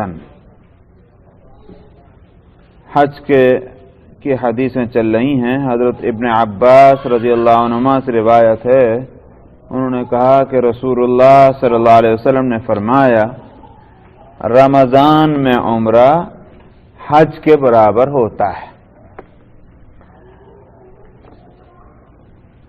اس کی دو وجہ ہیں. ایک تو یہ ہے کہ عمل مقبول ہو اور وقت بھی اگر وہ ہو کہ جس میں اعمال مقبول ہوتے ہیں, تو اس کی مثال ایسی ہو جاتی ہے کہ جیسے برتن بھی اعلیٰ درجے کا اور برتن میں جو سامان ہے وہ بھی اعلیٰ درجے کا, تو اس سے ویلیو بڑھ جاتی ہے, قیمت بڑھ جاتی ہے. رمضان وہ وقت ہے کہ جس میں اعمال کی قیمت بڑھتی ہے. مثلا ایک حدیث میں فرمایا نبی کریم صلی اللہ علیہ وسلم نے کہ رمضان میں کیے ہوئے نفل کا ثواب غیر رمضان میں جو سنت مؤکدہ ہیں اور واجبات ہیں ان کے برابر ہوتا ہے. رمضان میں واجب عمل کا ثواب غیر رمضان میں جو فرض ادا کیا جائے اس کے ثواب کے برابر ہوتا ہے.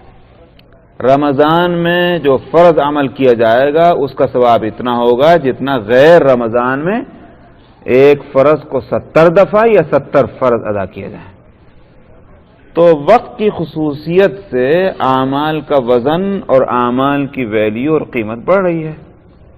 اس لیے یہاں کیا ہوا کہ اب عمرہ جب رمضان میں کیا جائے گا تو رمضان خود وہ وقت ہے کہ جس میں اعمال کی قیمت بڑھتی ہے، تو عمرے کی قیمت بڑھ کر کے حج کے برابر ہو گئی، نمبر 1۔ نمبر 2 ہے اس کی وجہ یہ کہ رمضان میں جو عمل کیا جا رہا ہے وہ خود تکلیف کا ہے، پریشانی کا ہے، اس لیے کہ آدمی کھاتا نہیں، پیتا نہیں، جو سونے کا وقت میں اس میں سوتا نہیں ہے۔ اب ہر جگہ اور ہر وقت جو ہے وہ دسمبر اور جنوری اور یونائٹڈ اسٹیٹس کا موسم تو نہیں ہوتا۔ اب سمجھیں ایسا ہے، اب سعودی عرب میں جائیے تو وہاں کتنی گرمی ہو رہی ہے۔ تو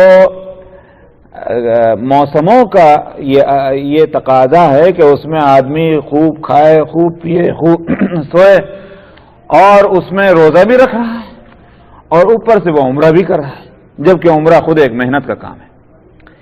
تو اس لیے جب اللہ کی خاطر یہ بندہ محنت زیادہ کر رہا ہے، اللہ کے یہاں اندھیر نگری نہیں ہے، اللہ کے یہاں جو ہے وہ بندے کی محنت کی قدر کی جاتی ہے۔ قرآن حکیم میں جگہ جگہ فرمایا گیا ان اللہ لغفور شکور۔ شکور کے کیا معنی ہے؟ شکور کے معنی ہے اللہ قدرداں ہے۔ کیا مطلب؟ بندہ جب کوئی محنت کرتا ہے تو اللہ تعالیٰ اس کو نظر انداز نہیں کرتے، بلکہ اس کی اللہ تعالیٰ ریسپیکٹ کرتے ہیں اس کی محنت کی۔ تو اس لیے جب رمضان کے ایسے وقت میں جبکہ خود روزہ ہی آدمی کو ستا رہا ہے، اس میں اللہ کو راضی کرنے کے واسطے مزید محنت کرے تو پھر اللہ کے یہاں اس کا اجر بڑھتا ہے۔ یہ ہیں 2 وجہ جس کی وجہ سے کہا گیا کہ رمضان میں عمرہ جو ہے وہ حج کے برابر ہے۔ وعنہ قال ان النبی صلی اللہ علیہ وسلم رقی رکبا بالروحاء فقال من القوم قالوا المسلمون فقالوا من انت قال رسول الله فرفعت الیہ امرأة صبیا فقالت علی هذا حج قال نعم ولك اجر۔ ابن عباس رضی اللہ عنہما سے یہ بھی روایت ہے، انہوں نے کہا کہ نبی صلی اللہ علیہ وسلم کی ملاقات ایک قافلے سے ہوئی روحا کے مقام میں۔ روحا مکہ اور مدینے کے بیچ میں کوئی جگہ ہے، تو آپ تشریف لے جا رہے تھے، ایک ادھر سے قافلہ ملا، آپ کو ایک جماعت ملی مسافروں کی، تو آپ نے ان سے پوچھا کون لوگ ہو؟ انہوں نے کہا کہ مسلمان ہیں۔ تو انہوں نے بھی پوچھا کہ آپ کون ہیں؟ تو آپ نے فرمایا رسول اللہ۔ ایسا لگتا ہے کہ وہ نبی کریم صلی اللہ علیہ وسلم کی خدمت میں حاضر ہو کر براہ راست انہوں نے اسلام نہیں قبول کیا ہوگا، بلکہ آپ کے جو اور ریپریزنٹیٹیوز اور آپ کے جو یوں کہیے کہ داعی جو جایا کرتے تھے دعویٰ کا کام کرنے کے لیے، ان کے ذریعے سے مسلمان ہوئے ہوں گے، اس لیے نہیں جانتے تھے کہ آپ کون ہیں۔ تو آپ سے پوچھا کہ آپ کون ہیں؟ آپ نے فرمایا کہ اللہ کا رسول۔ تب ان میں سے ایک عورت آگے بڑھی بچے کو لیے ہوئے، اس کے گود میں ایک بچہ، فرفعت الیہ امرأۃ صبیہ، گود میں ہو کہ نہ ہو ہاتھ بھی پکڑ کے لے جائے، باہر حاصل یہ ہے کہ وہ ایک بچے کو اس نے آگے بڑھایا، چھوٹا بچہ تھا، صبی کہتے ہیں بہت چھوٹا بچہ کہ جو اپنے سارے کام بھی خود نہ کر سکتا ہو، عام طور پر ایسے کو صبی کہتے ہیں۔ تو ایک عورت نے ایک بچے کو آپ کی طرف پیش کیا اور کہا اس نے کیا اس کا بھی حج ہے؟ کیا مطلب؟ یعنی اس کو بھی حج کرایا جائے اتنے چھوٹے بچے کو؟ آپ نے فرمایا ہاں، اور تجھے اجر ملے گا۔ اس سے یہ اصول نکلا کہ اگرچہ احکام کی پابندی شروع ہوتی ہے کسی مرد اور عورت پر جب سے کہ وہ بالغ ہو جائے، عورت کے پیریڈ جب سے شروع ہو جاتے ہوں اور مرد جو ہے وہ اس کے جو بھی علامات بلوغ کے وہ ہو جائیں، تب سے وہ اسلام کے احکام کی پابندی اس پر آتی ہے۔ یعنی پابندی کے معنی یہ ہے کہ اگر اس عمر کے بعد اس نے ایک عمل بھی چھوڑ دیا تو اللہ کے یہاں اس کا مواخذہ ہوگا، لیکن اس سے پہلے جو اعمال چھوٹیں گے اس کا مواخذہ تو نہیں ہوگا، مگر اگر وہ عمل کرے گا اس کا ثواب ماں باپ کو ملے گا۔ کیوں ملے گا؟ اس لیے کہ ماں باپ ہی نے تو اس کو یہ تربیت دی ہے، تو اللہ کے یہاں تو قدر ہوتی ہے ہر عمل کی۔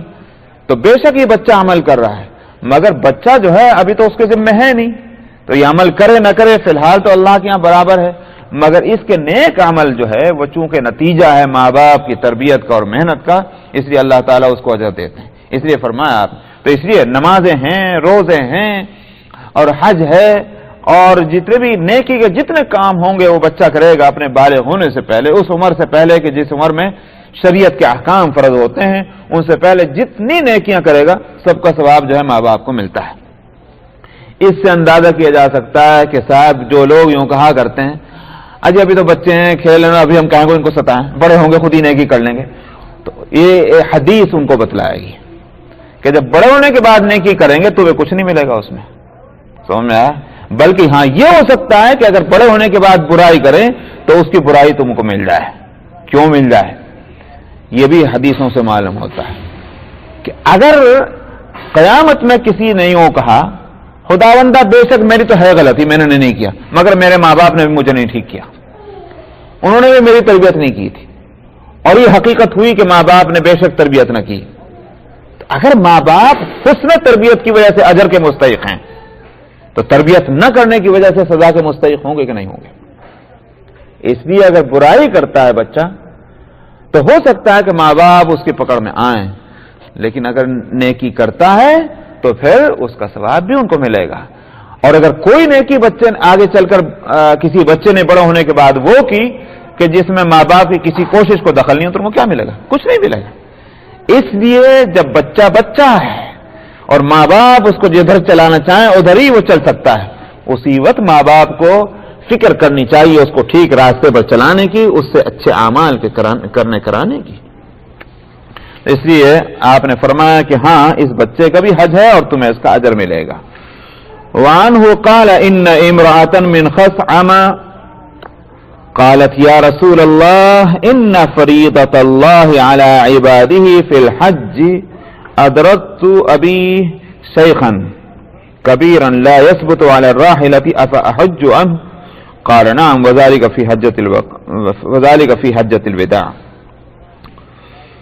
اور حضرت ابن عباس رضی اللہ عنہما سے یہ بھی روایت ہے، انہوں نے کہا کہ ایک عورت قبیلہ خثعم کی آئی اور اس نے کہا کہ یا رسول اللہ حج کے تعلق سے اللہ کا جو فریضہ اپنے بندوں پر ہے تو اس کے تعلق سے یہ صورت ہے کہ میرے باپ جو ہیں وہ بہت بوڑھا ہو گیا ہے، شیخن کبیرن، بہت بوڑھا ہو گیا، وہ اتنا بوڑھا اور کمزور ہے کہ وہ سواری پہ بھی نہیں بیٹھ سکتا.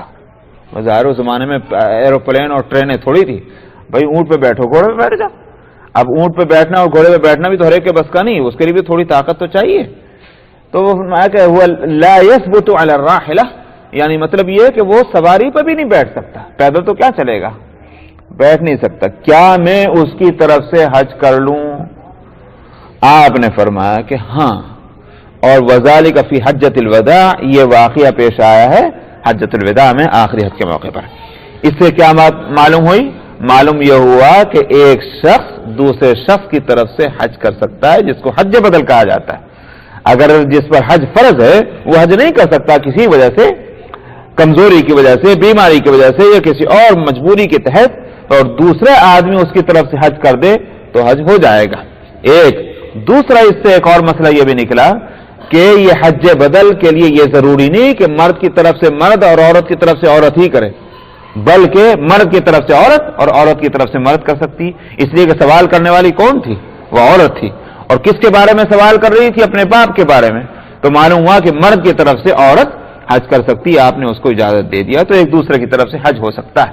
البتہ اس میں یہ مسئلہ ہے جس کو فقہا بیان کرتے ہیں، اس لیے کہ ہر چیز حدیث میں نہیں، فقہا مزاج شریعت کو دیکھ کر اور اس سے کچھ مسائل نکالتے ہیں، یہ انہی کا کام ہے. فقہا اس تعلق سے یہ بات کہتے ہیں کہ حج بدل اس کو کرنا چاہیے جو اپنا حج کر چکا ہو یا کر چکی ہو. کیوں؟ اس کی دو وجہ ہیں.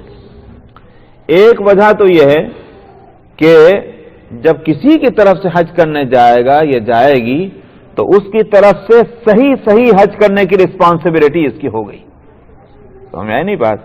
کیونکہ وہ تو فارغ ہو گیا. یہ تو ایسے ہی سمجھ لیجیے تھوڑی دیر کے واسطے کہ آپ کسی کو کہیں کہ صاحب یہ $100 زکوٰۃ کے ہیں، وہ تو فارغ ہو گیا. یہ لیجیے $100 زکوٰۃ کے، وہ فارغ ہو گیا دے کر. اب ساری رسپانسبلٹی کہ غریب تک، اس محتاج تک وہ $100 پہنچ جائیں، کس کی ہو گئی؟ دوسرے کی ہو گئی نا۔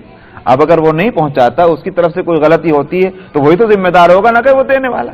ٹھیک بات ہو گئی۔ یہی صورت حج بدل کی ہے کہ حج بدل کرنے والا جو ہے وہ ذمہ دار ہو جاتا ہے، نہ یہ کہ وہ شخص جس کی طرف سے حج کیا جا رہا ہے۔ تو اب پہلی دفعہ جو حج کرے گا، ہو سکتا ہے کہ ناواقفیت اور جہالت کی وجہ سے بہت سی غلطیاں ہو جائیں۔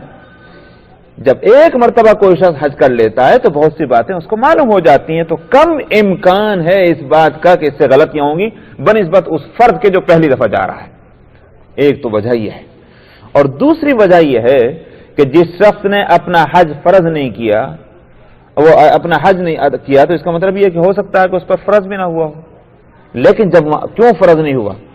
اس لیے کہ حج کے فرض ہونے کے لیے جو باتیں فرمائی گئی ہیں وہ من استطاع الیہ سبیلا، جس کو وہاں تک پہنچنے کی طاقت ہو، جس کو میں 2 ہفتے پہلے بیان کر چکا ہوں۔ جو شخص وہاں پہنچ ہی گیا، اب تو اس کے لیے نہیں کہا جائے گا کہ جس کو وہاں تک پہنچنے کی طاقت ہو۔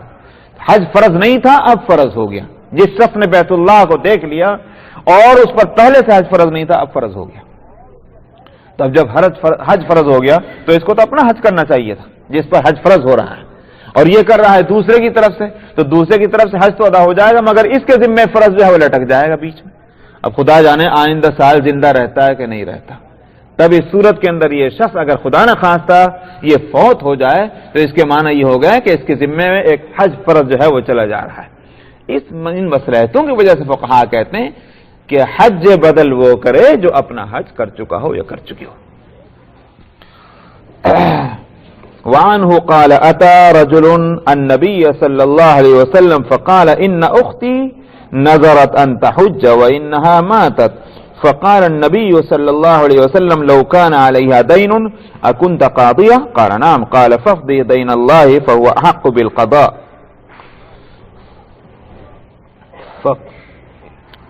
بھائی وہ ورق کہاں ہے؟ اس میں دیکھیے ففدی ہے، فقدی ہے، ہماری کتاب میں ففدی ہے، کہاں ہے؟ ہاں مجھے وہی خیال ہے، فقدی، اس میں ایک نقطہ رہ گیا۔ فقدی دین اللہ فهو احق بالقضاء۔ حضرت ابن عباس رضی اللہ عنہما سے یہ بھی روایت ہے، انہوں نے کہا کہ ایک شخص نبی صلی اللہ علیہ وسلم کے پاس حاضر ہوا اور اس نے کہا کہ میری بہن نے منت مانی تھی کہ وہ حج کرے گی، مگر اس کا انتقال ہو گیا، حج نہ کر سکی، منت پوری نہ کر سکی۔ نبی کریم صلی اللہ علیہ وسلم نے فرمایا اگر اس کے ذمہ کوئی قرض ہوتا تو ادا کرتا کہ نہ کرتا؟ عرض کے یا رسول اللہ ضرور ادا کرتا۔ فرمایا تو پھر اللہ کا قرضہ بھی ادا کر دے، وہ زیادہ حق رکھتا ہے اس بات کا کہ اس کا قرضہ ادا ہو۔ معلوم ہوا کہ اگر کسی کے ذمہ حج فرض ہو اور اس کا انتقال ہو جائے تو اس کی طرف سے حج بدل کیا جانا چاہیے۔ 2 صورتیں ہیں، ایک صورت تو یہ ہے کہ مرنے والے نے وصیت کر دی تھی، مال چھوڑا اس نے اور اس کے تعلق سے وصیت کی کہ میرے ذمہ حج فرض تھا، میں نہیں کر سکا یا کر سکی، میری طرف سے حج بدل کرا دیا جائے، چاہے وہ کسی فرد کو متعین کر کے کہے اور یا کسی فرد کو متعین نہ کرے، متعین کریں گے تو اسی کو بھیجیں گے۔ بہرحال تو ایک صورت تو یہ ہے، تب تو اس کی طرف سے حج کرانا واجب ہے، سمجھ میں آیا؟ بشرطے کہ جو مال اس نے چھوڑا ہے اس کے 1/3 میں سے حج کیا جا سکے۔ 1/3 سے زیادہ خرچ کرنے کے لیے وارثوں کا راضی ہونا ضروری ہے۔ سمجھ میں آ رہی نہیں بات آ رہی؟ 1/3 میں وصیت کو، ول کو نافذ کرنے کے لیے تمام وارثوں کا راضی ہونا ضروری ہے، یہ بات یاد رکھیے۔ اس کے ساتھ ایک کنڈیشن اور بھی بنا دیں، اس لیے کہ ان مسائل سے ہم سب کو واسطہ پڑتا ہے، اور وہ یہ کہ سارے وارثوں کا بالغ ہونا ضروری ہے جو اجازت دیں گے۔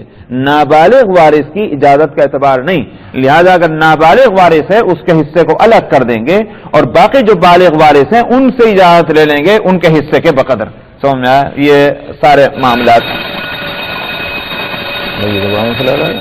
اچھی ریکارڈنگ ہوا کرے گی آپ کی۔ تو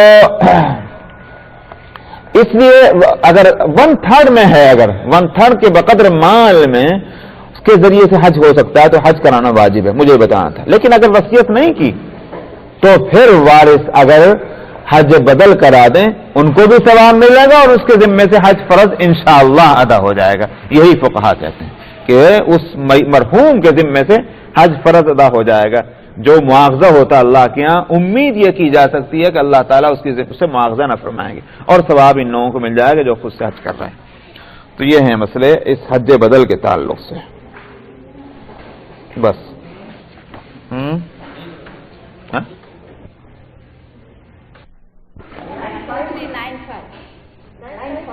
2395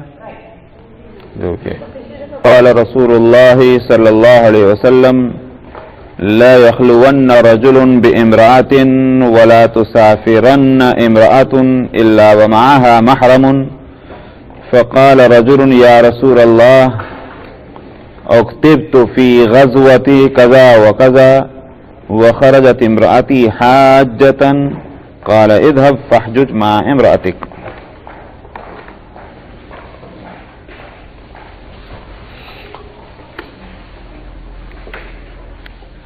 حضرت ابن عباس رضی اللہ عنہما کی روایت بھی ہے، انہوں نے کہا کہ رسول اللہ صلی اللہ علیہ وسلم نے فرمایا